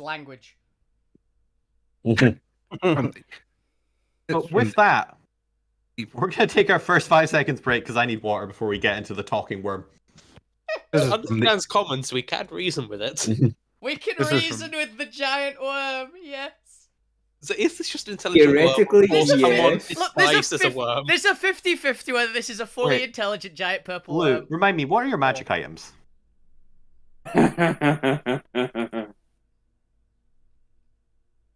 I have. I don't remember Lou's magic items. Do you have any Fishes headbands? of Defense. Book of Oh, I know Protection. what's going on. The headband of intellect. It's Yeah, a headband I of imagine. intellect. Or a crown of intellect. It's freaking Throg from Warhammer Fantasy. It's a giant. He's a giant troll that's got like a one crown with that makes him magic hyper intelligent. Luke, give I me gave an Arcana Zormir check. my. Oh no, I would still have my Indigo Arcanite ring because not had the downtime to unattune to it. That's fine. Give me an Arcana check before we go and break. Please roll really well and figure out this is just an actually intelligent worm. 22. Oh. Lou, it's slightly different, but you could swear that's the headband of intellect that's gone. Oh, there we go. That's where we're gonna pause for now. It's an intelligent purple worm. I'm gonna be honest, I didn't see that coming.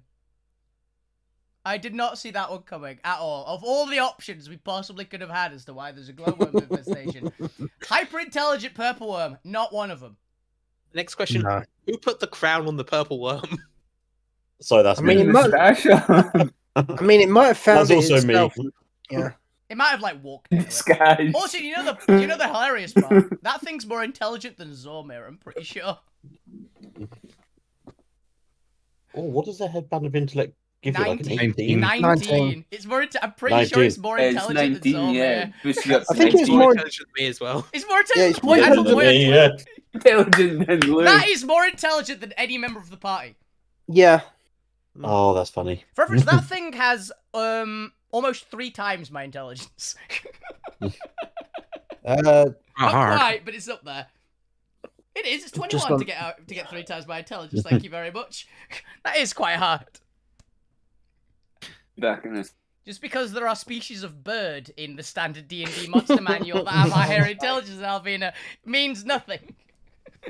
Yes, it does. I mean, isn't it most birds? Like chickens? No, thankfully, I'm outsmarting like the livestock. It's like giant eagles genuinely have a higher But intelligence. by how much is the Not question? by a ton. I think they've got like 10. So There is only definitely 3. potential here to be very, very dark. Yes. I should have thought. Let's also. Here's my one. Let's not take the headband of intellect off of it. Yeah. Because at the moment it can be reasoned with, or potentially like bargained with, or at least we're going to be fighting a purple worm that's bright. Mm. If we take it off it, then it's just going to go completely ballistic because it's a doubled size purple worm. Yeah, you say Purple that, worm but might I'm have more come to London. concerned. Yeah, boy, where's the tail? Probably underground. Yeah, so That's what the like tree is. an intelligent one, pop right underneath you. True.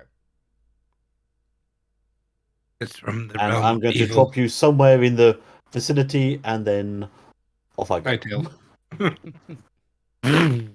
Yeah. I genuinely think we can reason with it. Can you do us a Yeah. favor and not have these giant worms in the area? We could actually use you as an ally, bud.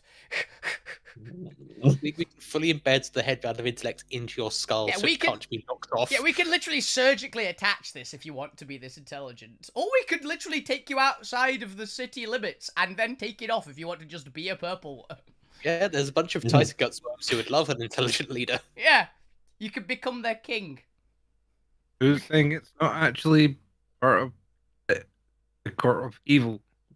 Actually, No yeah, one, we we are haven't missing. talked to it yet. Who is the other rebellion leader we've not met? Because this might be them. Yeah. The I mean, the it might ranger be we've already met. intelligent. It might be intelligent, but it could also just be a dick. Yes. Yeah. Or evil. We have to talk to it first. Let's Be not the dick. immediately assume it's evil. Well, I mean, it there's definitely a- is. Look at that mustache. It's evil. It is doing mind control. it's mind controlling Here's the thing. It's mind controlling worms. to destroy the garden. And? Not necessarily evil. It's See what it actually wants. If it's destroying the garden because the garden's in the way, it could just want to leave. We have to find out its motivations. I'm going to try and reason with it. Yeah, let's find its motivations, and then we attack it. What about if this is its ancient breeding site? Exactly. It could... Also, it could have just been here. It's like, suddenly this basically rock has gained sentience. It's probably a bit confused. I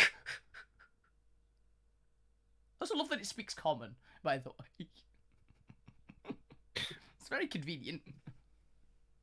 I mean, common's probably the easiest language to learn. Well, come on, Mr. Cult Leader. I mean, it is the most common. This one into your cult. Indoctrinate the purple worm. Oh, can you imagine, like, come to the cult of the purple worm? Sure. Cult of the worm. Charlatan. I do not deny this. See, this is why I don't believe that your...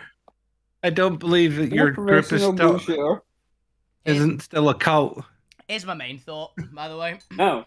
I think if it was fully 100% evil, it wouldn't have gone shit when we got in close. All right, I have returned. That's my main thought. Okay. Who's ready to get wormy? We're prepared to have low an in-depth conversation with Worm. Debate with this worm. Have we got everyone back? I think so. I think so. All right, speak up. If you're not here, speak up. Not speaking up then. Perfect. Oh, here. Fantastic. Okay, then we begin initiative with Lou. You've just arrived here. You've had 6 seconds to look at this worm as the worm looks at you. It is your turn. What would you like to do? He looked at me, and I looked at him. He looked at me. I mean, I'll move a bit closer to him. I'll just kind of follow behind you. Just be careful, Lou. There's something strange about this worm. It's wearing armor. And a hat. Is that a mustache I see? Beep, beep. Is it sheep? Didn't even realize purple worms could grow a mustache. It's weird. It's this glowworm juice on its face. Doesn't seem to be attacking us yet, but it might be a trick. It might just be waiting for backup. I'm going to attempt to Diplomacy. Diplomancy it. She glanced back. Okay, well, if you can at least stall it for 6 seconds, I'm pretty sure that's Gwent I see in the distance. Charge. Oh, it's Nabina. If we're going diplomacy, you might want to do it in the next 6 seconds. Hurry up fast. Alvina's coming. You're not gonna have much time. I'll start by shouting. I'm gonna stay back here. Best of luck, Lou. You got this. I'm cheering for you. Tap pat on the back, runs away. Like, hi. Oharun looks left and right. Yes, over here. It stares at you. It's not quite sure what to do. And I'm sorry to disturb you.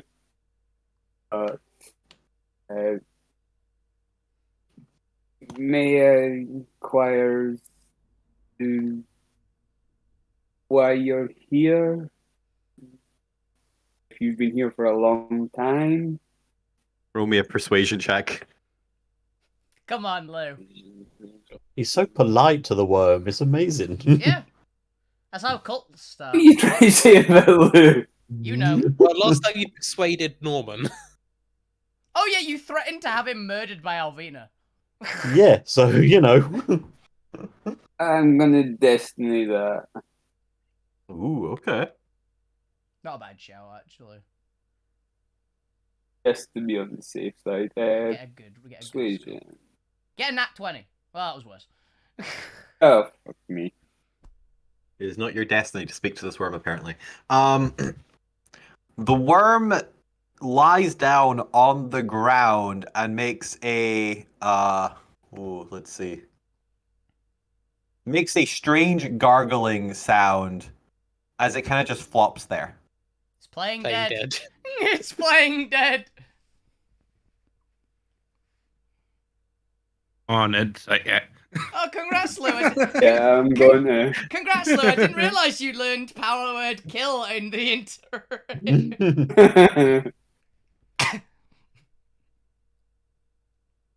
14 insight. What's its acting skill?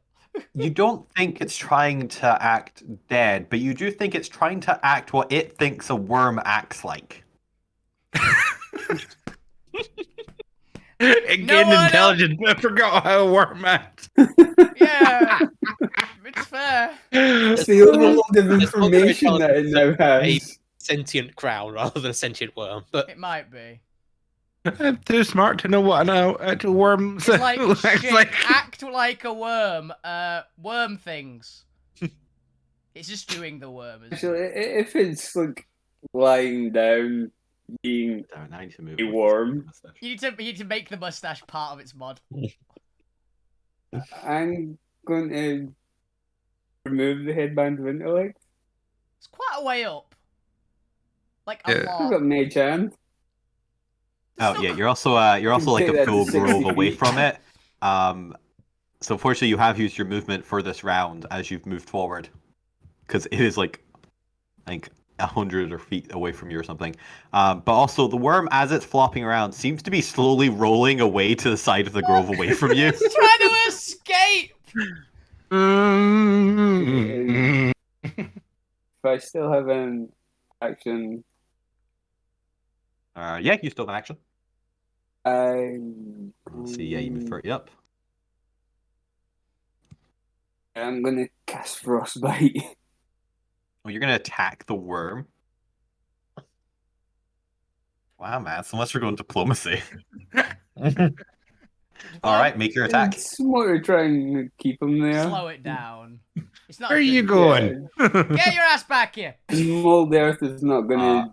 As you make your attack against the creature, It's probably fine. is it frostbite? Oh, it's Constitution saving throw. It's probably got Yeah, a good con. 17. I've got Wow. a feeling. Yeah, fortunately for you, it's a ridiculous good con. I wasn't sure. I thought it might. Is it okay? That one! Oh! That's impressive. Okay, how much damage was that? Cool. 15 cold, yeah. Well, Cold, yeah. Fine.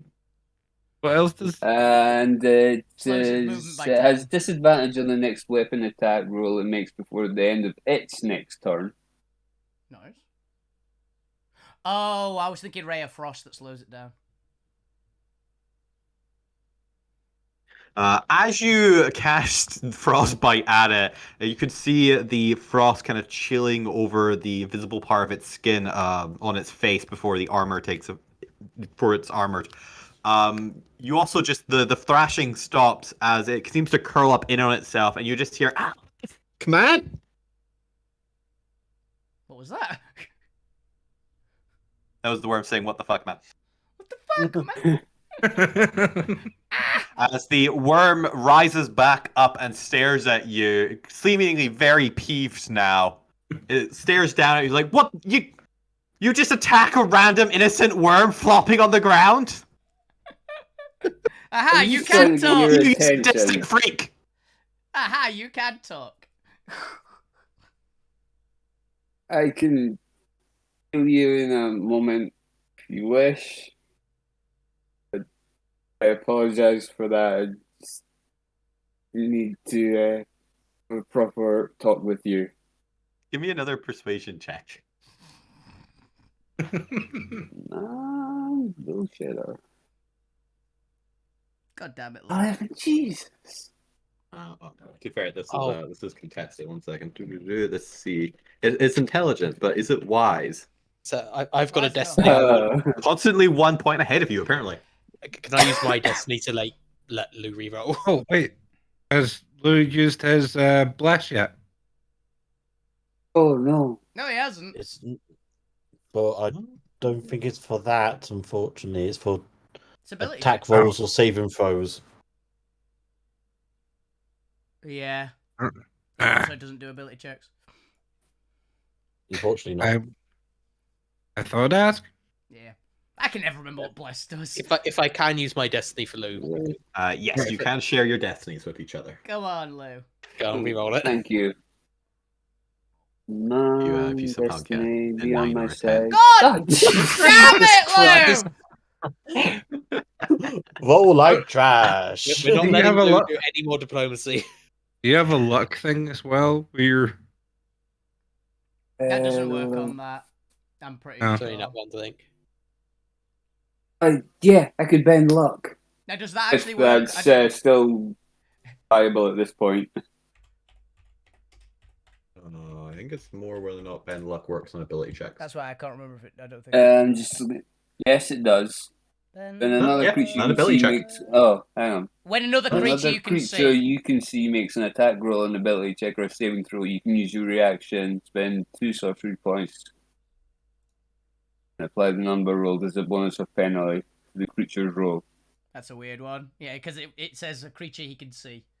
You can see the creatures right there. I can... He looks down.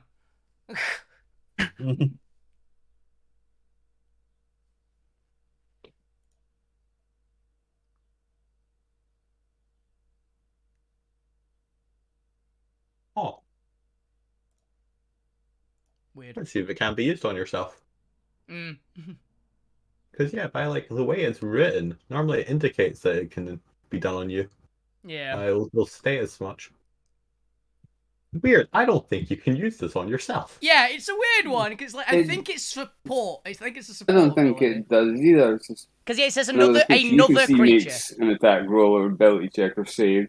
Because it says I can another. use my reaction. Oh, but it does say bonus or penalty, so you can hilariously Do it to the decrease worm! D4 from the worm. Do it No, for yeah. So No, roll me a sure.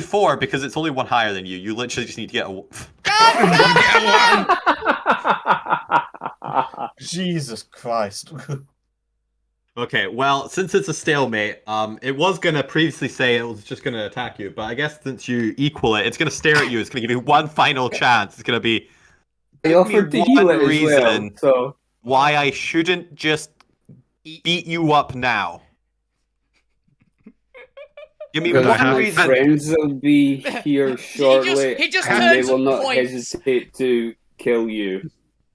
So, I'll Give me just an say I've got intimidation check. standing pamphlets. between you living and dying. I'm Remember, its surprised. turn is next. Give me an intimidation check. I was surprised Lou didn't say I've got pamphlets. No, I'm surprised. He pretty much did use the "I'm going to have Alvina kill you" card again, though, which is surprisingly Me too. common in this group. 22's pretty good. I said my party, and I'm trying to keep it alive, at least for the time being. Let's see, let's give him a wisdom save. Huh. You performance or efficiency wisdom saves. Well, Yeah, they're very hard to scare because they don't have much imagination. well, this one gained a whole new imagination. Exactly. It's now canonically a coward. Whoa, Why- buddy. It's your Buddy. people. Prince been We don't- teaching it.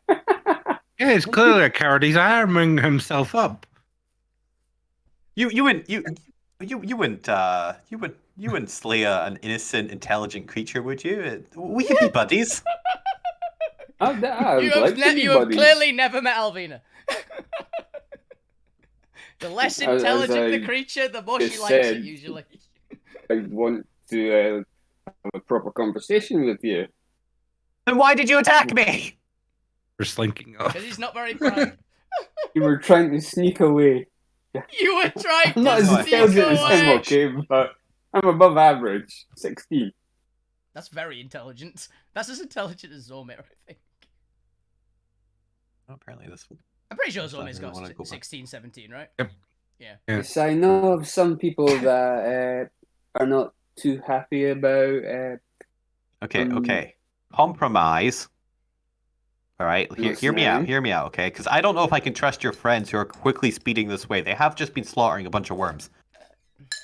They might be like tunnel focused on worm slaughter, right? But are you sincere that you want to just talk?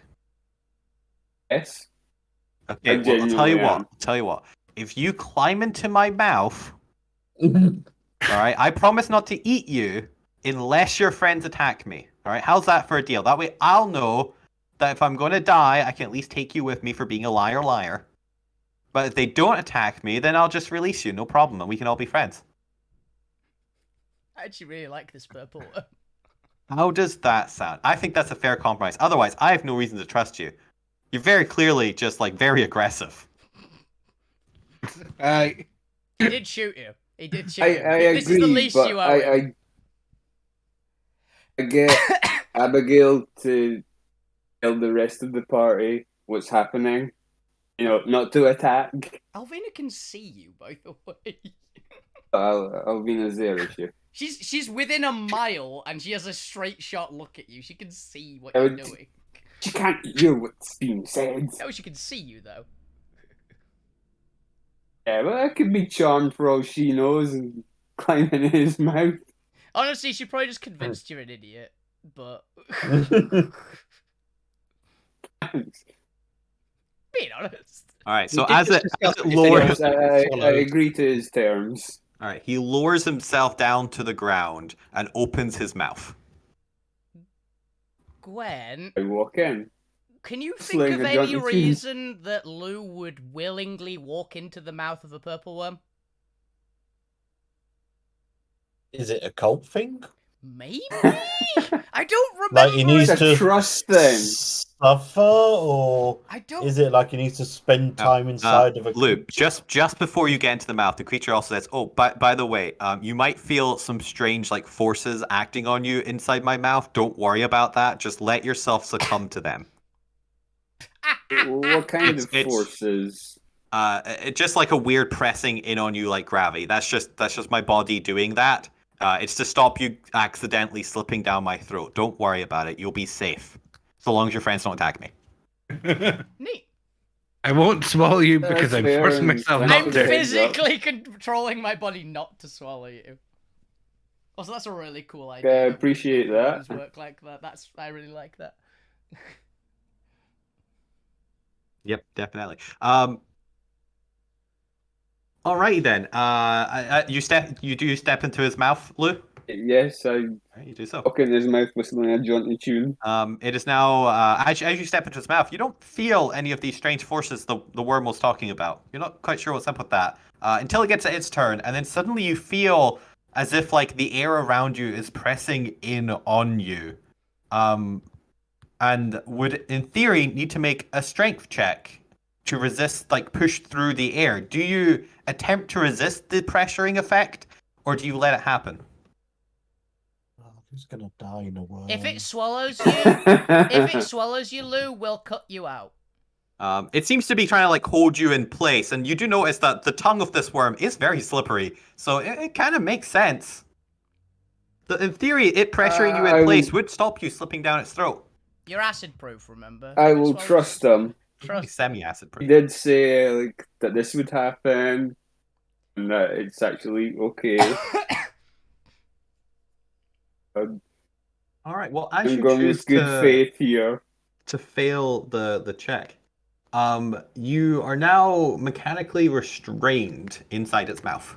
Yeah, that's fine. By the strange pressuring in on the air around you. It seems to like lift you up ever so slightly so that you're not actually touching the ground. Not uncomfortably, just kind of like almost like you're being, I don't know, snugged by a strange gravity blanket. It'd be kind of like you're in like you're magnetic and there's a bunch of magnets all around you that's keeping you right there in the middle. It's like can't really move, but hey, at least you're not like slipping down its tongue. That should be good, right? Yeah. Yes. I'm happy about this. All right. While you're doing that, and just before Gwent gets there, because it is technically the worm's turn, but also the other worm's turn. One of them has been thrashing around and is now looking at Zormir like, "Oh, you bitch! I'm gonna eat you now." Zormir's gonna get swallowed again, by the way, guys. Zormir, other than being prone and therefore giving it advantage, do you have any reason to give it disadvantage against you? No. So it is going to kind of come in and bite you. Oh, it does get advantage. It's gonna need it against you. It's gonna need it. That is a 22. Nope. Nope.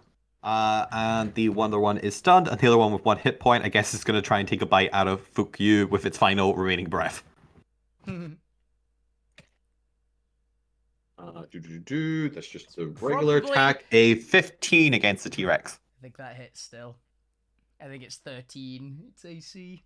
Yeah, that hits. I was muted again. Yeah. Alrighty then.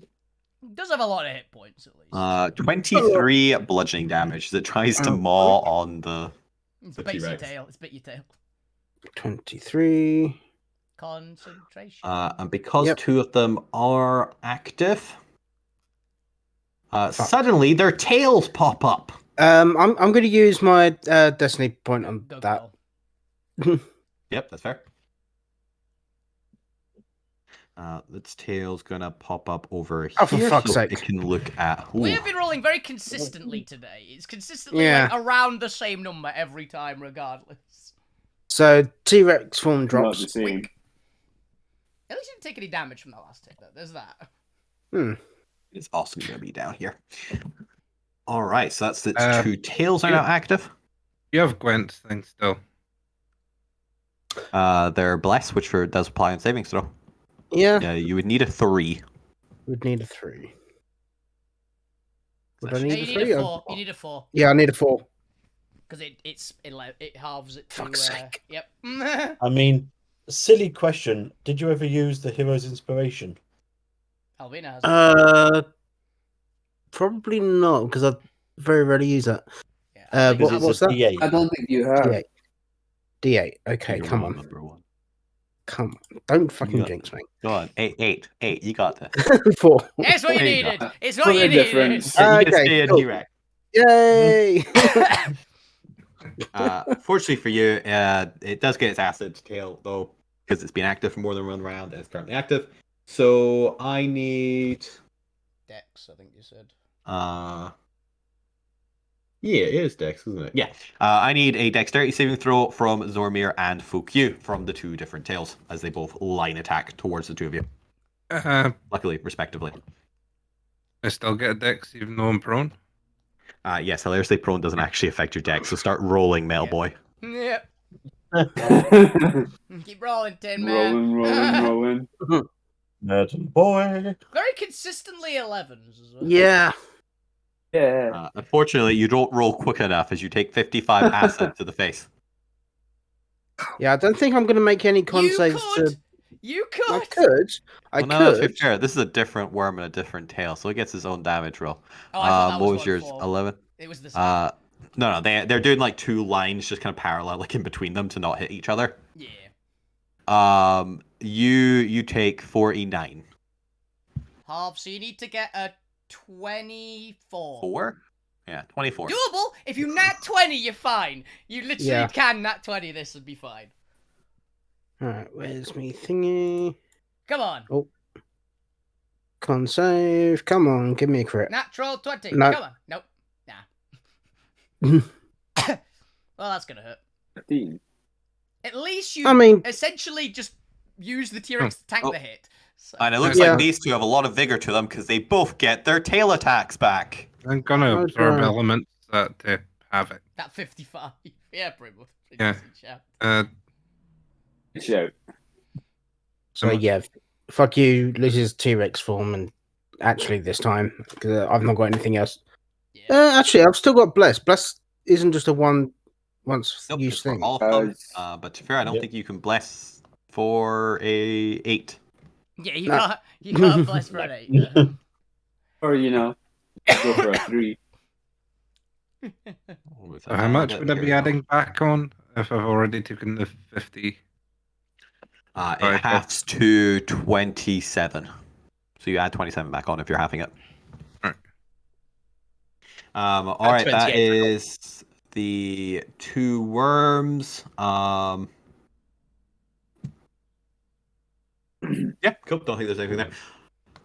Gwent, we return back to the major crime scene up here as you and Alvina arrive in the grove. 1 second while I bring you back onto the token layer. I'll move you just slightly more to the left as well. There's also switch, so Alvina can like get off and run towards Abby and ask what the hell's going on. Yeah. Why is Alvina will go, why is Luby standing in its mouth?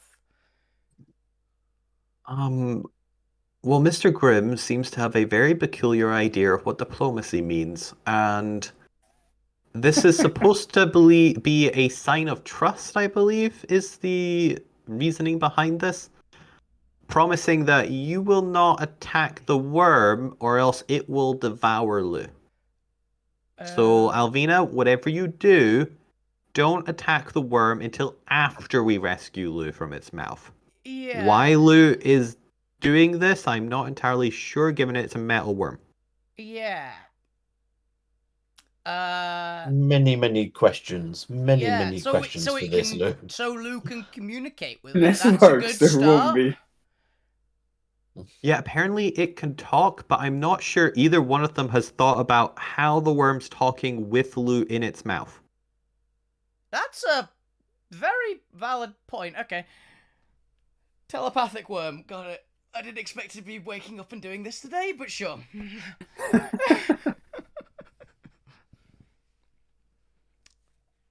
Yes, Are you Gwen, okay, Lou?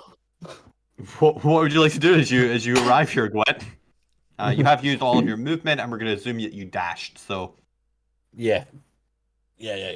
So, Lou, are you okay?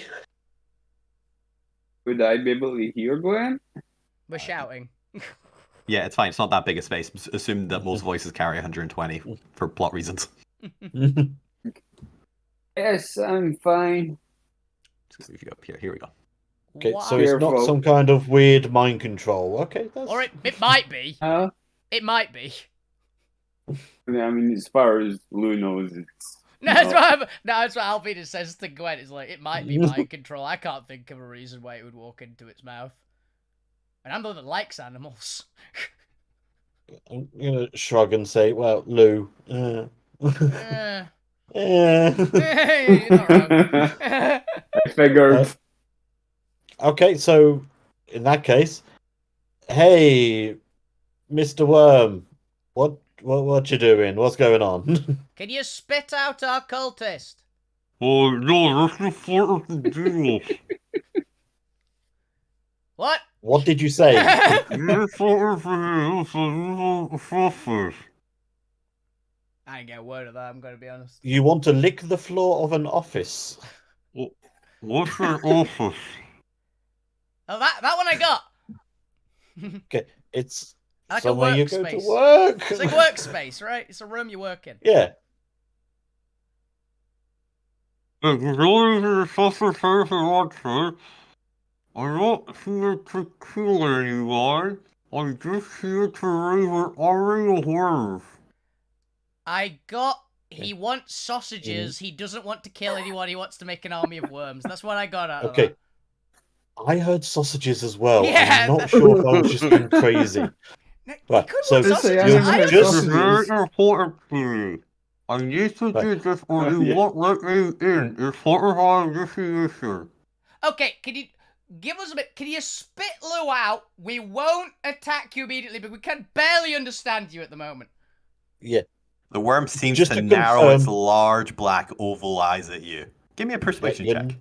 You're not talking about sausages, just to be If this sure. succeeds- Never, Alvina understands perfectly. Alvina's getting hungry now. Yeah, I Sausages, kind of want. I sausages. wouldn't mind some sausages. Oh, yeah, makes sense. I'm gonna use the Elevens. I'm gonna use the hero die on this one. Apparently not, actually. Apparently, you don't need to because it's wisdom. The fact it's got Lu in its mouth really seems to be alleviating its fears. You can stand over him and prepare to crush him if you like, but we're having a real hard time understanding you. Yeah. As the will stay creature here. moves its head back, Lu seems to hover in the air. Okay, it's a telekinetic worm as well as telepathic. Also, I'd rather get closer because it's just gonna be easier all around if we can just walk a bit closer. Okay, but let's Slowly. ask first. Like, do you mind if we walk a little bit further so we're not going to shout? Yeah, because my throat's kind of getting a bit sore here. Yeah. You Okay, can tell us but when if to you stop. attack me, I'm going to eat and swallow your... Cultist. How would you describe your... Cultist. Colleague. Work friend. Co-worker. Chief negotiator. No, he's not the chief You're a negotiator. cultist? Yeah, he's a cultist. You didn't tell me you were a cultist. Ew, I had you in Does my he mouth. taste culty? Look at It's him! complicated. I'm leaving a cult. He's leaving one cult and making a different one. It's a whole thing. Okay. Well, He's between cults at the moment. Moment. Don't I'm judge leaving a him. toxic relationship. remind me not to eat your soul. Well, Seems like you Will come with a lot do. of baggage. Yeah. But a lot of debts, You have apparently. no idea. He has apparently a lot of debts. But Elvid will be walking up. She'll sheathe her weapons. All right. While the two of you do that, we're going to move back to the other side where Fukyu, unfortunately, you have just been bitten or acided out of your T-Rex form. Yep. What would you like to do? Both have now got their tail attacks round for next round. Please just Yeah. deck the worm. Like, just punch it and kill it. That'd be great. Which one of them looks the most wounded at the minute? Well, the one that took 4 arrows has 2 hit points left. Cool. That's also the one that gonna- one T-Rexed you, I think, so... Yeah, probably. It's also one that was attacking you. Gonna run to him and attack with my rapier. Not rapier, short sword. Yeah. Giant sword. For fuck's sake. For note, that would have also been all of the pluses gone now. Yeah. From there we go. I mean, it would have made a difference. Yeah. No. And unfortunately, you're still disoriented from suddenly, the size difference. Yeah. Going from and an you actually punch just air because you're still 10 feet away from the worm. Cool. So, I'm gonna just draw my dagger and bonus action attack with that. Yeah. Go for it. Oh, no, you're not. Come on. Yeah, we go. It's Yay! barely killing it. Just killing it. How do you exactly defeat this worm? Just pissed off. Just lobs the dagger at it. Oh my goodness. Straight through the eyes. I've just realized that technically you In the should have dealt brain. more damage. You didn't add your dex to it. But You don't for a bonus. oh yeah, it's because I've got the feet. Unless you have the feet or... Yeah. Yeah. It's because I've got feet. That's why. Yeah. Is that your turn? I've just got basic two-handed. Yeah. Yeah. Fuck you is gonna just move to about there. Yep, that's fair. There's still technically 2 worms. One of them is hypnotized. The other is active. Yeah, and that'll do. Fuck you for the minute. It's rare you see an exact lethal for 2 damage. I'm not gonna. Yeah. The point. Unfortunately, Zormir seems to have undone one of your hypnosis, but the other one is still holding true. What would you like to do? That's Zormir's problem. Stormio. It's a issue at this point. I'm gonna run over here, carrying Murder with me. That's the one that wants to eat you. Still, that's the aggressive one. So I was No, going to the one that was just killed. Ah. Yeah, the one in the middle is one Zormir. So can I attempt to find one of these staffs of control in the dead one? Yes. Similarly, give me a strength sleight of hand check as you dig your way through the creature. You've at least got Jack of all Strength, trades. sleight of hand. You've at Oh, I'm least- proficient in sleight of hand. Oh, I'm iron just knife! working out what Oh, my this is strength is. good. Yeah. So strength. This will be +4.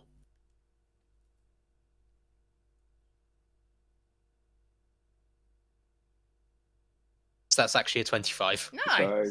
Hot damn! Wait, hell, what the? It might be 23 instead of 25. I don't know why that's +4.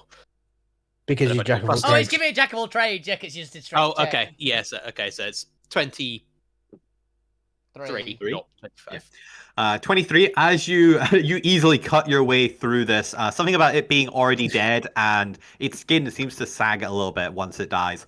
And the fact that it's not writhing around or vertical just allows you to use gravity to your advantage as you're able to get in and pull out the Arcanite configuration. The fact that you're not having to climb on it to get this to work is really Yeah. helpful. Rigor mortis hasn't set in yet. On that, I'm just gonna give Zormir the thing guns. Just go. You got this, right? and I've used all my movement, but next turn I'll be moving towards the big worm. It's just gonna take a while. But yeah, that's an inspiration. That's a bardic inspiration for Zorman. Okay. Nice. If that's your turn, then we move to Selena, who's gonna glance back. So, rest of you guys can deal with these remaining two, right? I've got to go make sure your friends aren't fucking up. That's valid. We're coming along in a minute as well. She moves up to the large glow tree and rests her hand into it as you see her meld in to the tree itself. Hell yeah, tree wolf. For those who are more observant, you can see what appears to be her an insignia of the actual faction on her lapel kind of glow with magic as she does so. I need to get me one of those. He didn't see it, so he don't know. No, I'm as just she saying generally. steps out of a tree next to Abigail. As she just they'll be conversing in the background. So what I miss? Why is your what was he again? Is he a tiefling? Why is your tiefling hovering in the air? What is happening here? Why are they? As we go on to Alvina's turn. Was that the worm saying that, or no? That was the. I realized I didn't actually switch screens to Alvina, who stepped out next to Abigail. Yeah, that was the. That was Selena. Okay. Right. So let's just rattle this off quickly. Who are you? What the hell do you want? Why are you here? Can you bugger off? Okay. What kind of stuff we got going here? Right. Well, they gave me the name Mr. Worm. Okay, that's honestly helpful. What was the second question? Why the hell are you here?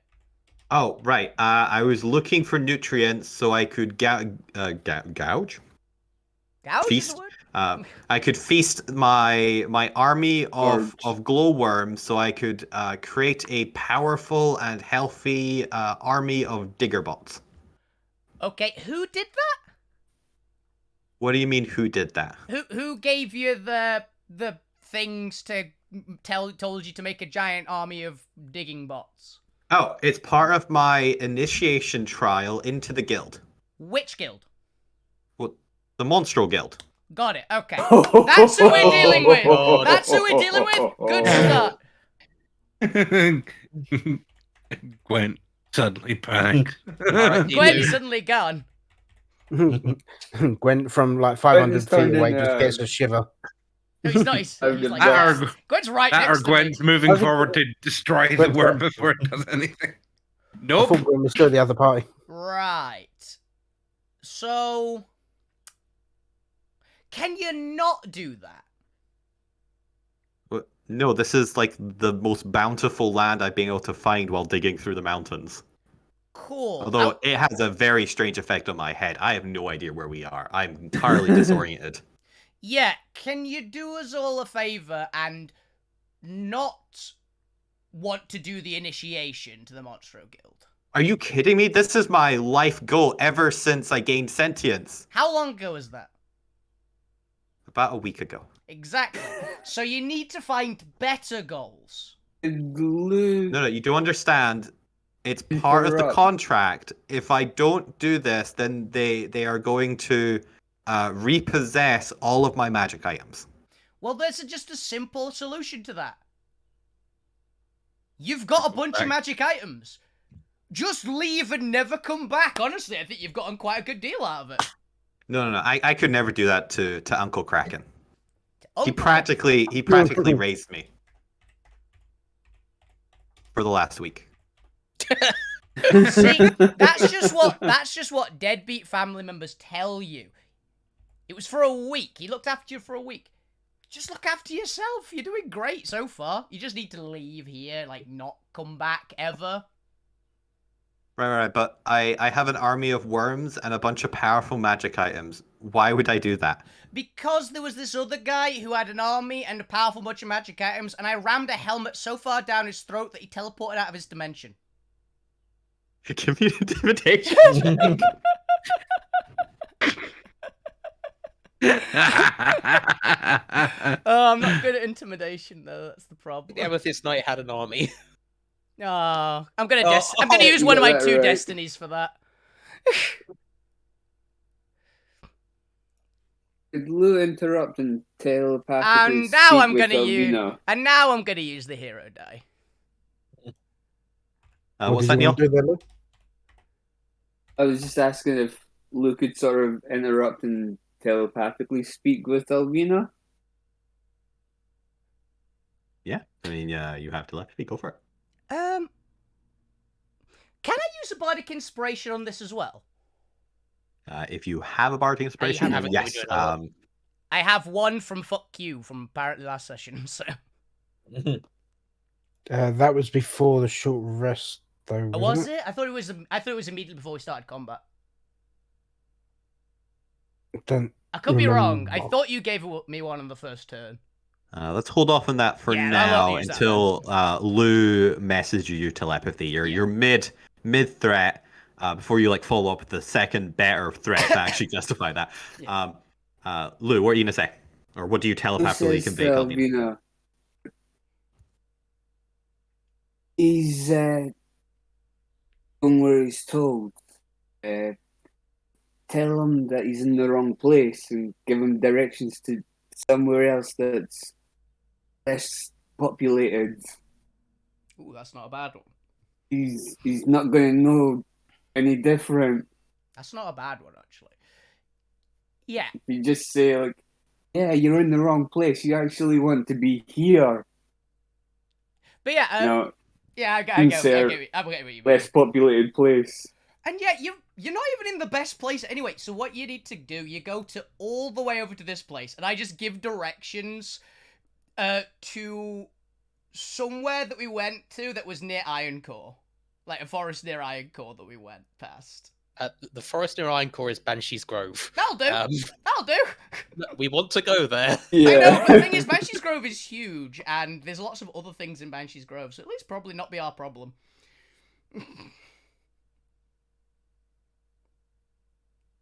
I see.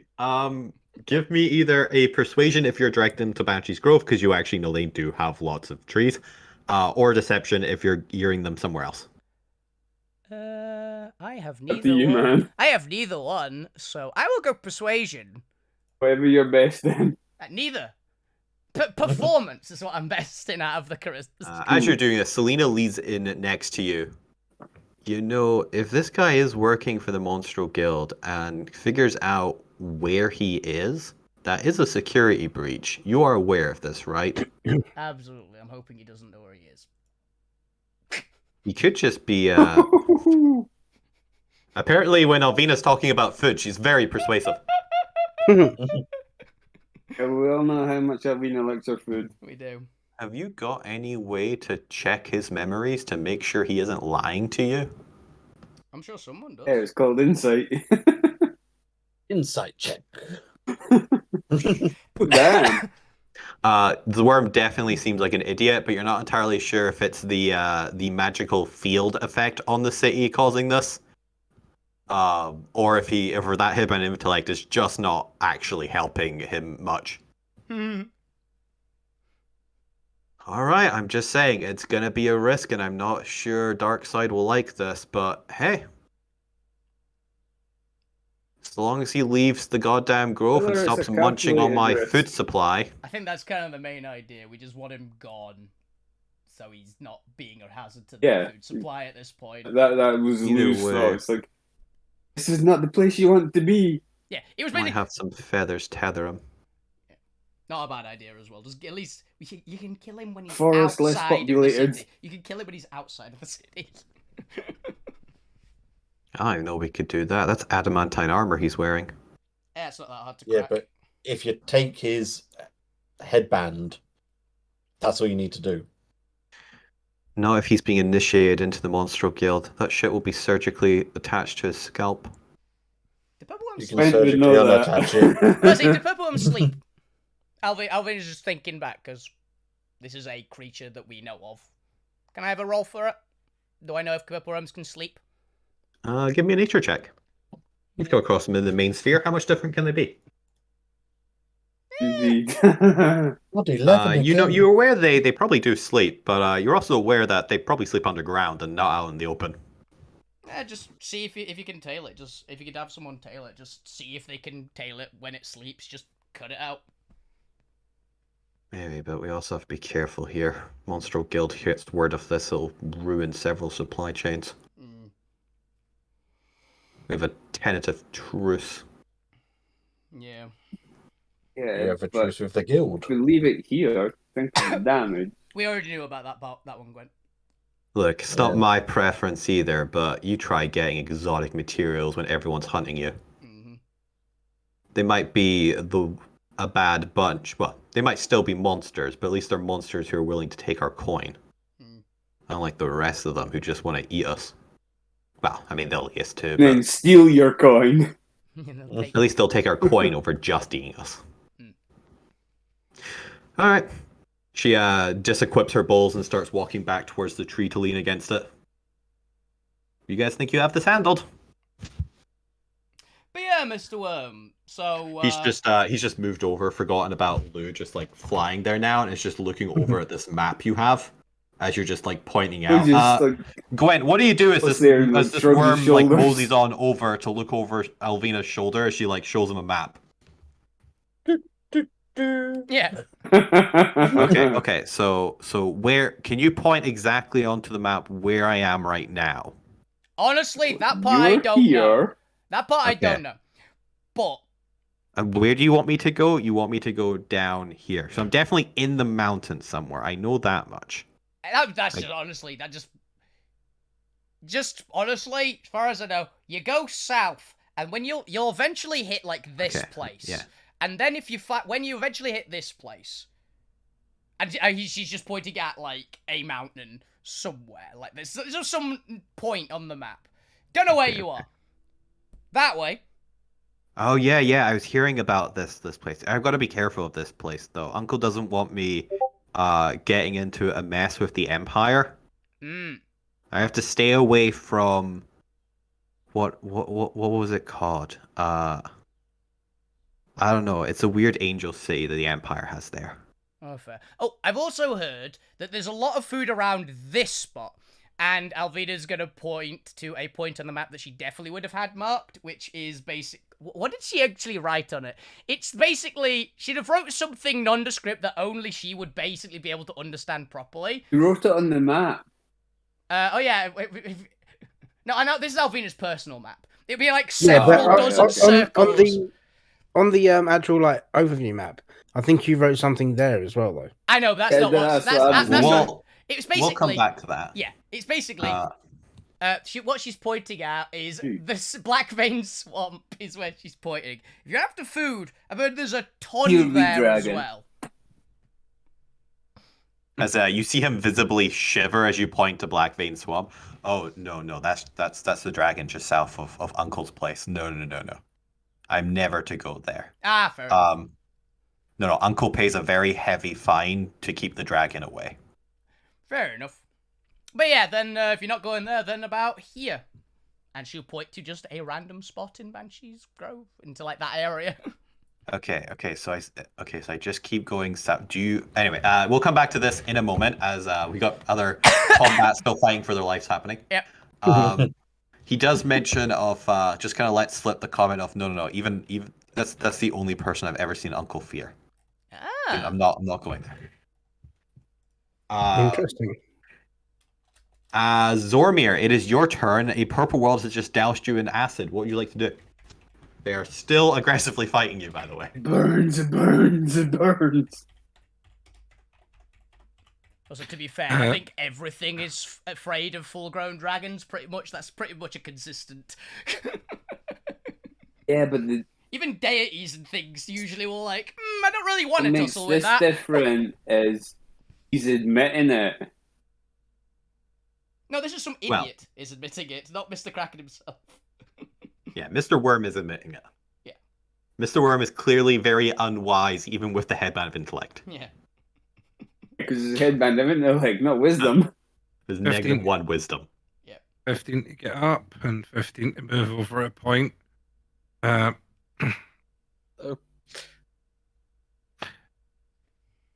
I'm guessing the one that I use is completely damaged and won't work. Correct. I mean, you kind of broke it last time.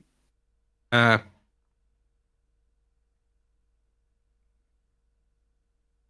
I'm trying to think. Well, would I be able to reconfigure the 1 point it's got if he's willing to? Not in a short time frame. You would need to use the arc table to do that. Yeah, not in 6 seconds. I was going to go and see if we could stab this into the big guy, see if that would do anything. If you control the big worm. Yep.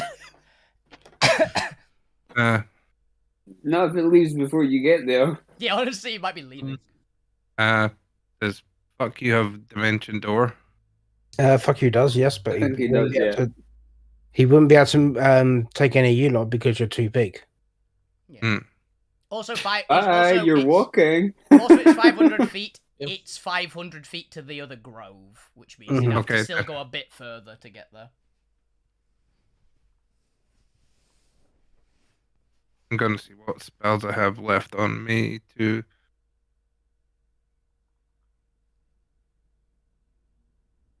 See if I can make him. I was gonna see if I could make fuck you faster before he goes, so he can get there quicker.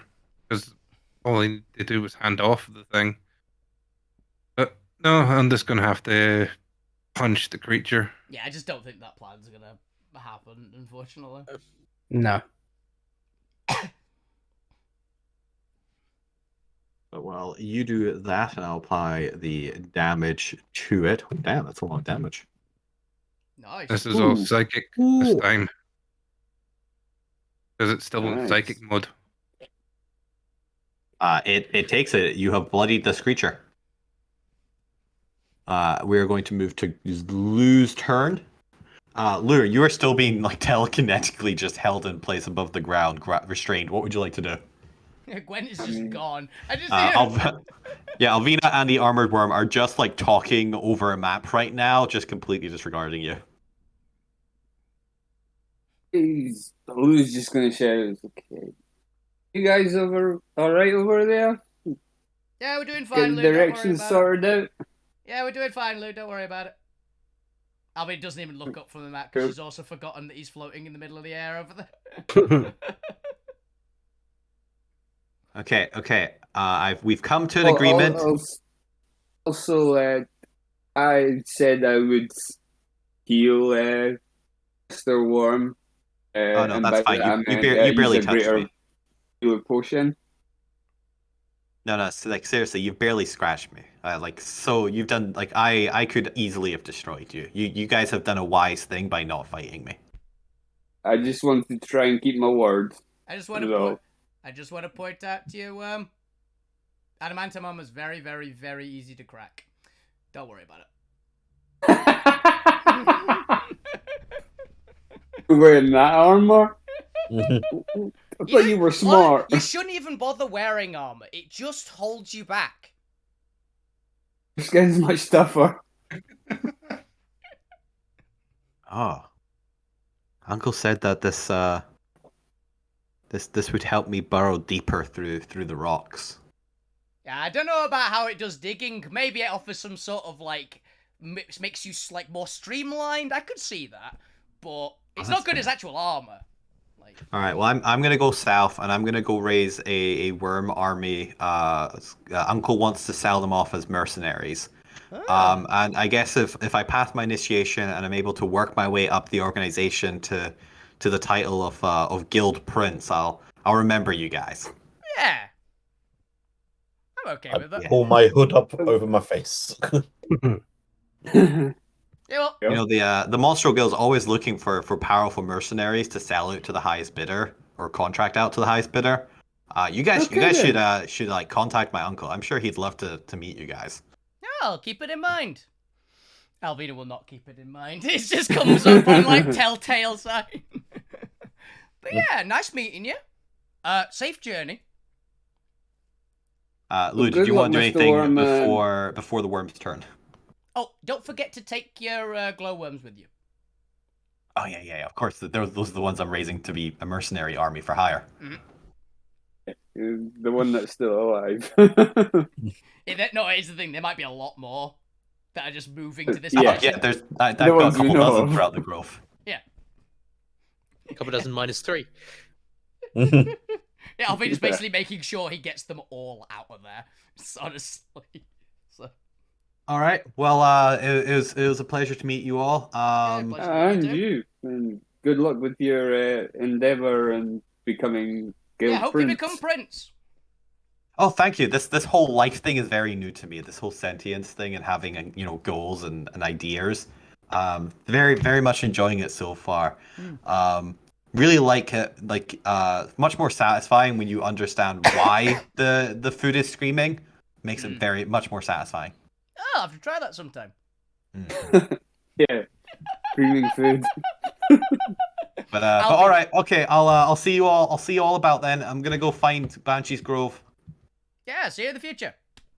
As just you hear this reverberating, almost squealing echo race through the ground, as suddenly the entire grove begins to rumble as a underground convoy begins making its way out of the grove. Everybody makes a dex save. I can't believe that Alvina is surprisingly good at persuasion and talking to but only to monsters.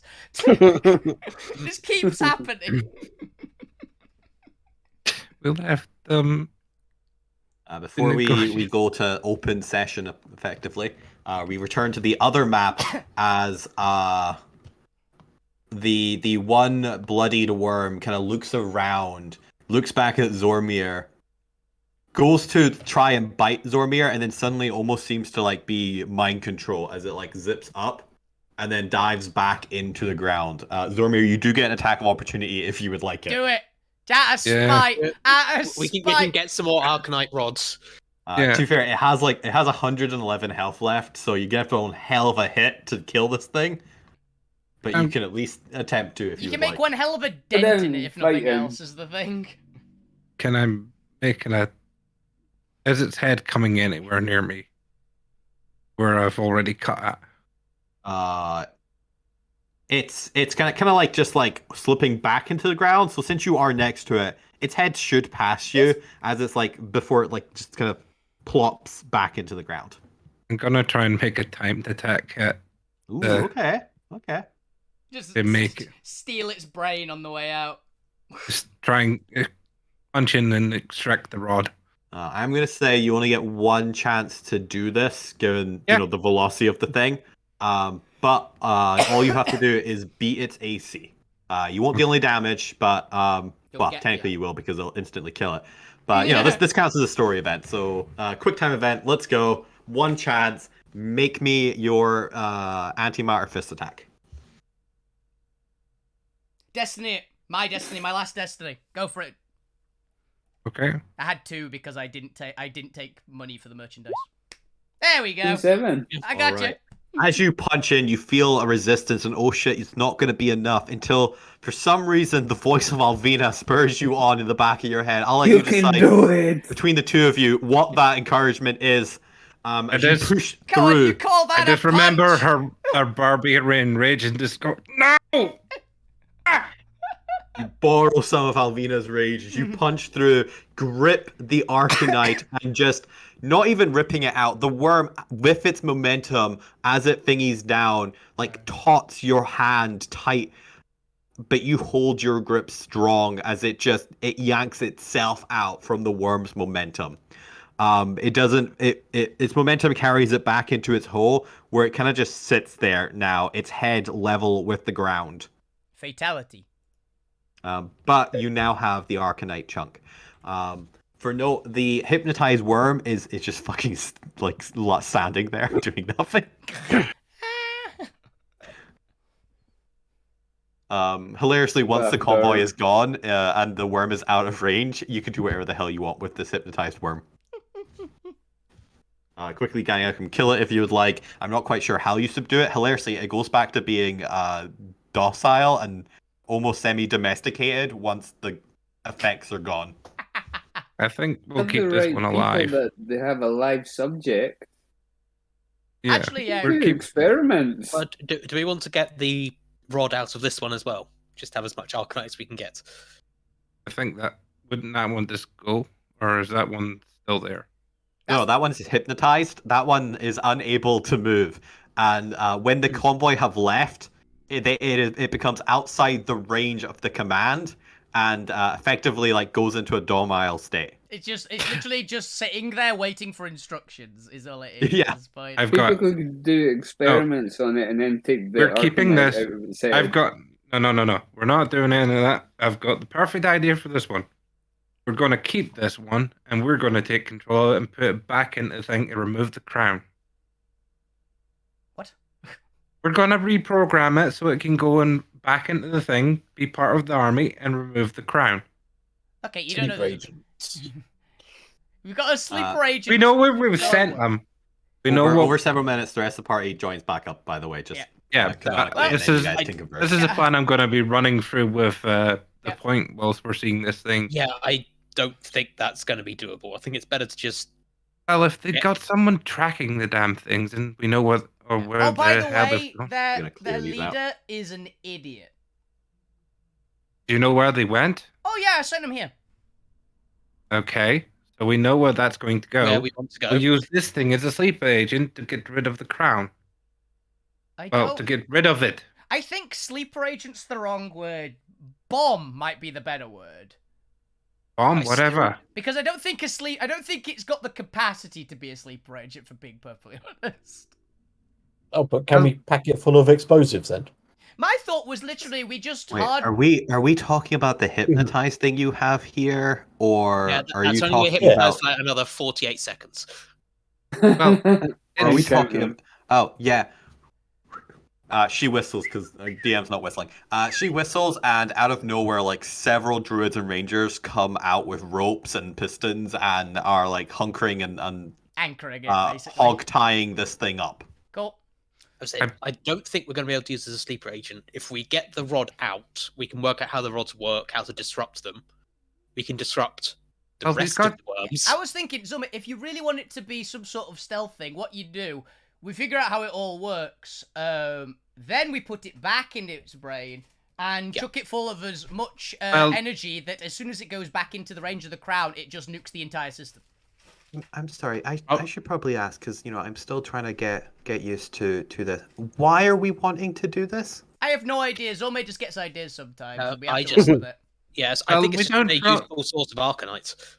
I don't want a whole army of worms coming after us. But why would they come after us? They were here in the first place. They just can't. They just, honestly, yes, definitely. There's a brilliant reason why we should get rid of them. Also, Zome, they got here by complete accident. I'd say it's going to be better to be prepared if they come back than to actively annoy them. Though I do think we need to chat with the other, whoever does the construction of the outer defenses, to put something worm-proof in the barriers on the outside. Zelina just rolls her eyes at you. Security. Yes, because we've definitely not thought of that for the expansive mountain complex with thousands of kilometers of perimeter and a lack of resources. Yep, I'll get my best men on that. I was gonna get some other people's best men as well. You have two of the rocks. Because now you have an excuse to put more resources in, is my thought. Or get the others to put more resources in. Not for nothing, if they put in the control rods in worms, they'll probably do it in other things as well. Probably. So we can disrupt it. That is a handy trump card to have. Yeah, to be ready to disrupt it, don't create something that will go to hunt it down. Well, but aren't we also picking a fight with the Monstro Guild? Is that something we want to do when we already have 3 enemies? Do we really want to make a 4th? Aren't we already picking a fight with them because they still... You realise she's met us for about 20 minutes, right? Oh, sorry, that was Abigail. Oh, it was Abby. Okay, sorry, I thought that was Celine. Yeah, Abigail is much more... when I do a lower voice, I'm like, guys, I don't understand. Yeah, that's Abigail. Fair enough. Celine is the more sarcastic one. Jamie's brain is also fried. It's fine. Selena's off, like, thinking hog tying this thing up. Go. Yeah, so she didn't hear this conversation. Fair enough. Fair enough. We already need to go to the Monstral Guild because they have something we need to reclaim if we want to make a deal with Fire Giants. Oh, yeah. Do you not remember? That, yeah. Why, I know that, but there's no reason that necessarily means we make an enemy of them. I mean, you heard what Selena says. The Alliance already apparently has backdoor deals with the Guild. It's possible we could just buy it off him. Worse, steal it from him without him realizing the rebellion's involved. Honestly, I think the Technically, you guys are independent contractors. I think the steal it's going to be easier considering that buy it, I'm going to be honest. He could say any price. Well, no, he could say any price and we can't pay it, but someone else can. And they want it even more than we do. Like, I'm all for killing as many monsters as we can. I have no problem with that. I just think we should be careful where we're putting our resources. Yeah, I don't think we need to worry about it. We've sent them to some random space in the middle of nowhere where hopefully we've sent them to a random space inhabited by a different faction. Yeah, so that's going to probably just piss that faction off. That's a damn problem. Yeah, that'll probably honestly that problem has a very good chance of just solving itself. Yeah, that sounds pretty good. Isn't that what we want? Yeah. Zormir, isn't that what your original plan was, to get the 3 factions to fight each other so that we could use the chaos to actually rise the rebellion up? It sounds like having the 4th neutral faction stir up some. And how about we still might still work? How about we still use this one then to trigger a calamity in the Banshee's Grove then? So that they know that the Monstral Guild have done something there. Honestly, I think the giant worms will probably be enough encouragement for them to know that there's the Monstral Guild doing something there. Well, actually, I was thinking of that. If it's okay, if I can share my thoughts. Go for it. I don't want to like step on toes. I'm here to learn. Got but an idea. Yeah, go for it. I don't think most people know, or anyone would know, about how the Monstral Guild controls its mercenaries. Zormir, if you're able to turn the control node you have into some sort of disruptor, we could secretly have a take control of the worms at any point button. I like and that. That is a reason to keep this one then. We need a way to test it. I think we will. I don't want to remove the thing because I pulled this one out of one of them and there is lying dead. So we need to keep this one alive so we can test things. I think knowing that we have a trump card if the Monstral Guild ever sends the worms against us, where we could deactivate them or turn them to our side at the last moment when we need to, is far more powerful than just killing them. Yep, I agree. Nice one, Abby. I mean, if we could turn all the monsters against themselves in the guild headquarters from a distance, that would be quite fun. Oh, I don't know how many of them are controlled in the same way, but if that is... if there's even one, it would be fun. Yeah, Gwen, you know how we've got to go and nick that item from the Monstral Guild? That'd be one hell of a distraction, wouldn't it, if any of them happened to be in there? So, priorities, find out how this technology is working, and is it towards our side? Oh, I'm sure you're on that, Zormir. And just give you a pat on the shoulder. I'm sure you've got this.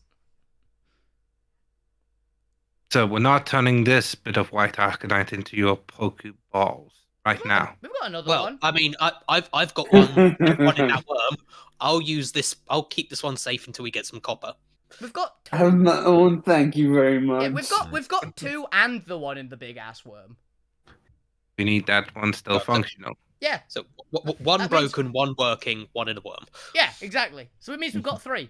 That's all. That's more than we need. You have one. You have one working, 1 broken, 2 working, because both the point and Zormir got working ones. Yeah. Is the broken one fixable? Broken with doing the psychic thing. No, that's what I'm saying. Zormir just got one with the fleeing one just now. Oh yeah. Okay. So altogether, you technically have 4. a broken one, 2 workings, and 1 in the creature. Yeah, that's what I thought. I thought we were counting the worm one as one of the workings. I didn't realize we had 4th. Nice. So yeah, we've got 4. We've got more than enough then. Point can grab the broken one as well, because we don't need it to be functioning the same way to make that. Yeah, we can use that one for. Yeah, to clarify, one of the 4th is the broken one, but being able to dissect the internal ones might be still worth something before you start practicing on the one of the fixed ones. Yeah. I'll give him the broken one then. But as you guys discuss all this, and you store this information away as effectively a B plot for now, where it might be useful later, and Zormir in the background, you can use some of your downtime to reconfigure and study this to see if you can turn it into a master control takeover device. Zormir, does Z-Bot have the sending spell? Can druids get the sending spell? I think so. What level is sending? Sending. 3rd. Is it 3rd? I thought Yes, it was 3rd 2nd. level. Bard, Cleric, Wizard. Yeah, so not druid. So no. Unless I think they might have like an ability which works as sending for certain druids, like they have like a tree talking thing, but unless it has a the built-in equivalent of talking. sending. Yeah, they don't have the normal sending spell. At least.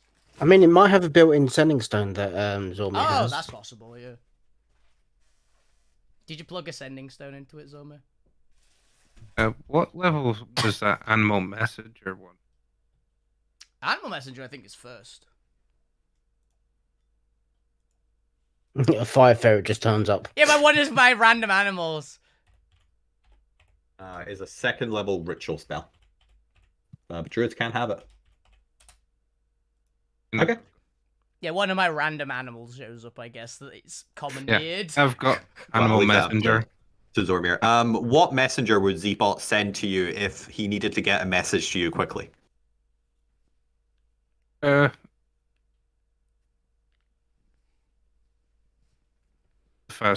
of the fastest animals. A bird of some description. Like it would be a bird with a fungus on it, but the fungus,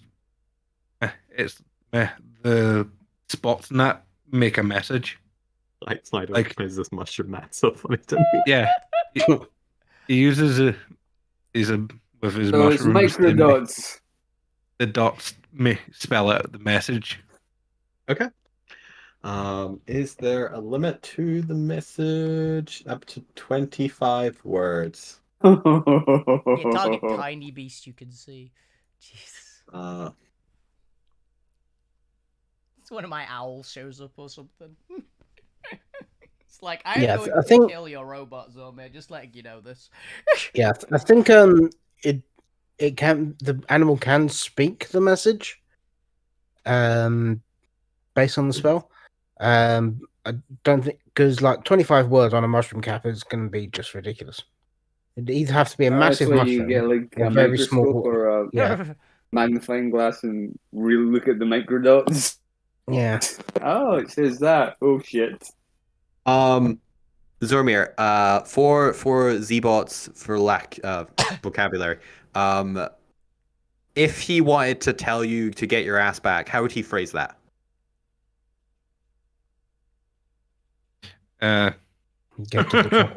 Big trouble, move quick. It probably would be a code. I imagine Zormir would like have programmed a code word, like a code phrase. Are they up to Zormir? Right. That seems like a thing he'd do. Code word broken Arcanite. Or something. Just yeah, it works. Would he send all of his message in code?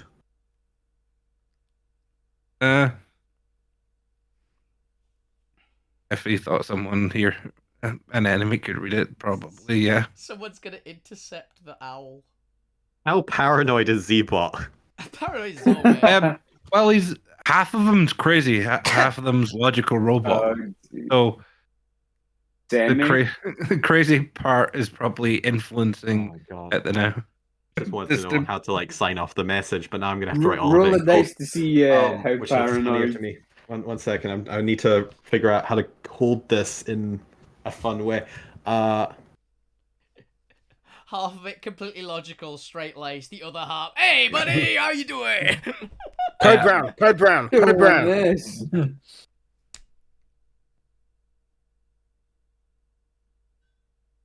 How would he refer to the ship in code? Home base. Not sponsored. B&Q. Broken Sun. If it's in danger or something. Yeah. Broken Sun. Because it's... The sun is setting. We're crashing. Oh no. The sun's getting real low. Yeah. That's how people. That's what. I didn't want to use that. That's what people say when they trank Alvina. So I was like, the sun is setting. Shoo. This isn't the Hawk moment. I never said it was. Can't prove otherwise. Yeah, but 2, nothing. 3, 4, 5, 6, 7, 8, 9, Yeah, 10, 11, 12, 13, 14. That's good enough. He doesn't even need all 25. I'm just gonna put the last one there. All right, there you go. That's the coded message he sends you. Oh shit! Okay. I know what that means.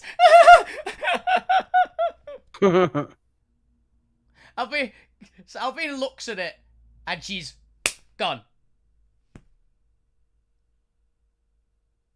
Immediately, she's booked it. Thanks for meeting you. She just sprints past at full tilt. Is it gonna die? back to the ship, everyone. Double time. Oh God.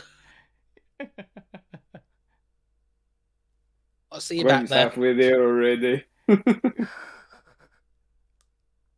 Alvina is taking every, the shortest possible path to where we're going. Point will wait for the next train. If there is a train departing, she will jump onto it. Level of Some disservice, so for fewer. It's just like, it's like, no, sorry lady, you can't. And she picks him up and is like, I'm going. And throws them. Even if I have to drive My it children myself. need me. Yep. How far away is the boat, give or take? Oh, I don't know, a couple miles. You're in a different quadrant of the city. Remember, the docks and the main city center are in entirely different parts of the mountain. Far southwest, isn't it? Like you have to take a train, like an hour-long train between them. So I guess as far as Glasgow is to Edinburgh. Would you allow me to use my destiny point to cast a spell to help get us there quicker? Sure, what do you have in mind? I want to summon the Gwent Copper. Gwent Copper. You do so as all of you bar Alvina arrive at the station to see the last train already departing, with Alvina like legging it down the rails after it. I was gonna say, I'll just imagine Alvina just standing on the roof of it. No, you gotta arrive there just as Alvina is literally chasing down a train. Somehow Alvina has acquired toast in this time. There's a whole loaf of bread. There's an entire loaf of bread in them. The rest of you gather into Gwent's newly summoned Gwent copter to fly after the train instead of waiting for the next one in half an hour. As you all make your way towards the docks. That is where we're going to end for today. Oh wow, we're actually finishing more or less on time. I was about to say it's on time. That's good timing, as I realized. Ooh, hell yes. As next week, tune in for the exciting episode where fire hazards threaten to burn down a wooden ship. I am so happy. This has been a lot of fireproof stuff on it. This has been what? If only we had mind control rods. This has been like 61 episodes in the making. We got it really early on.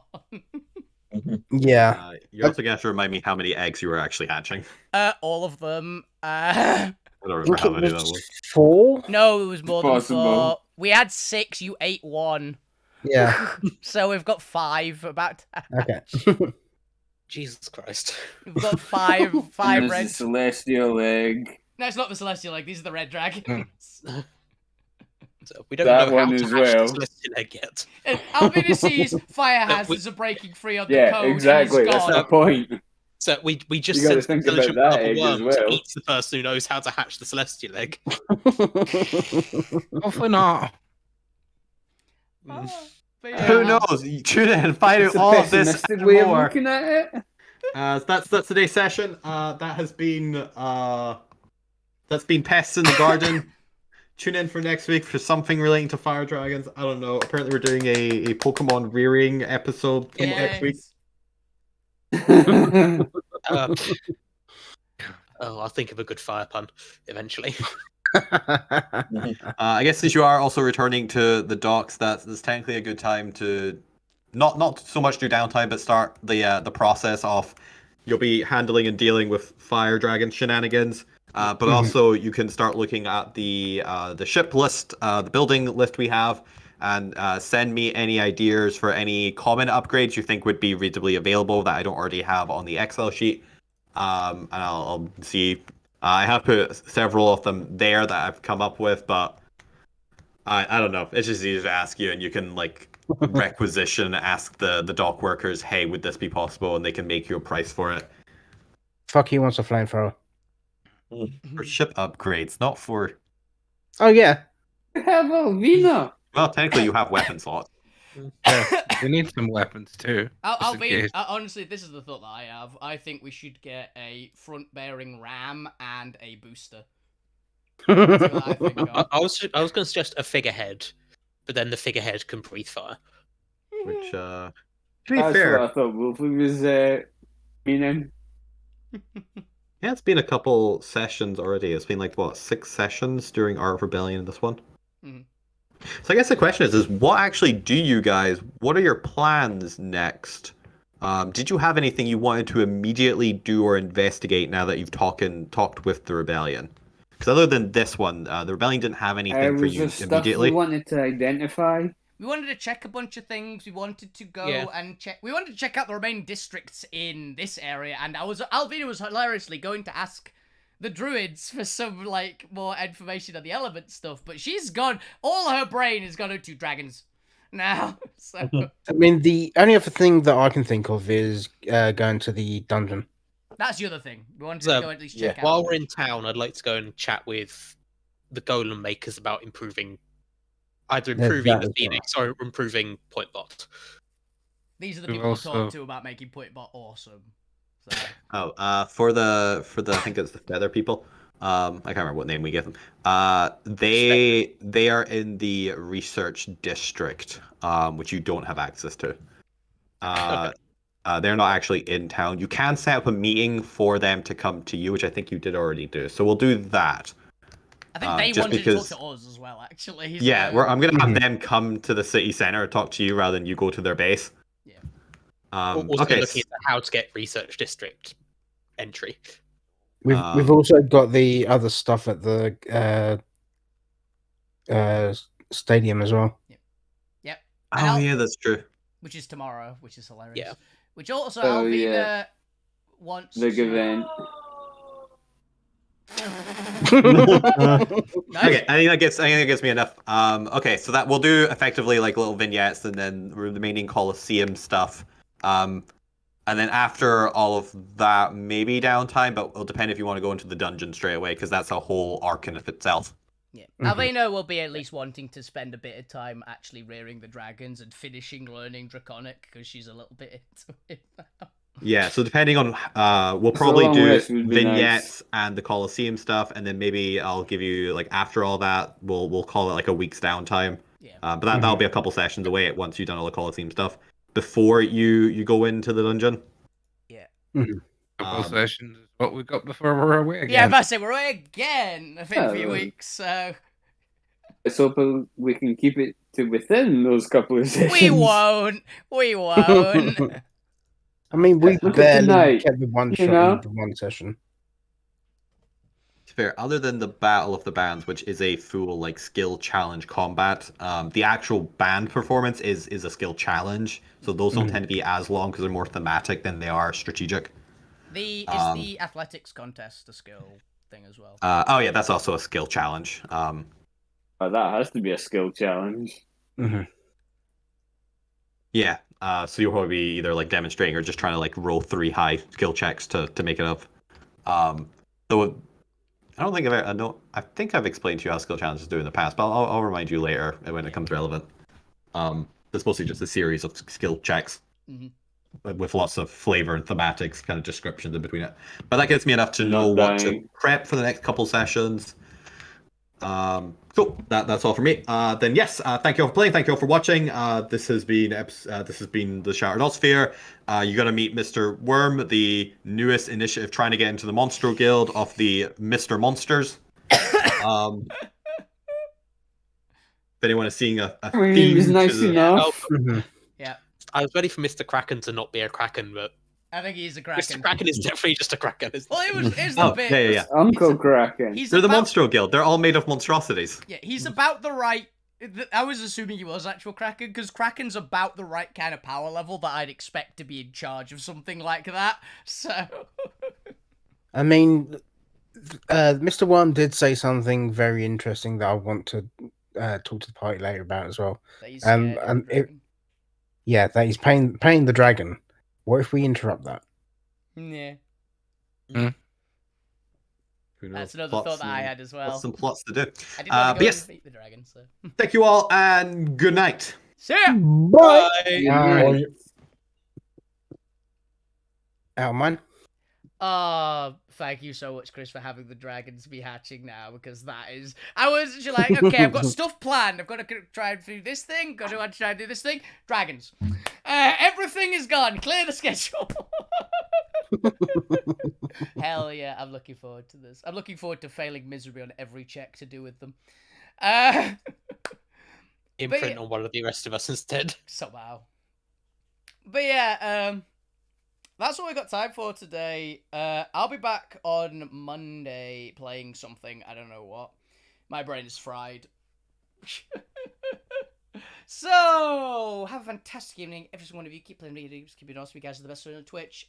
Thanks for GM and Chris. Thanks for playing, everybody. It was great. That was a lot of fun. Have a fantastic weekend. Good night. Bye. Night.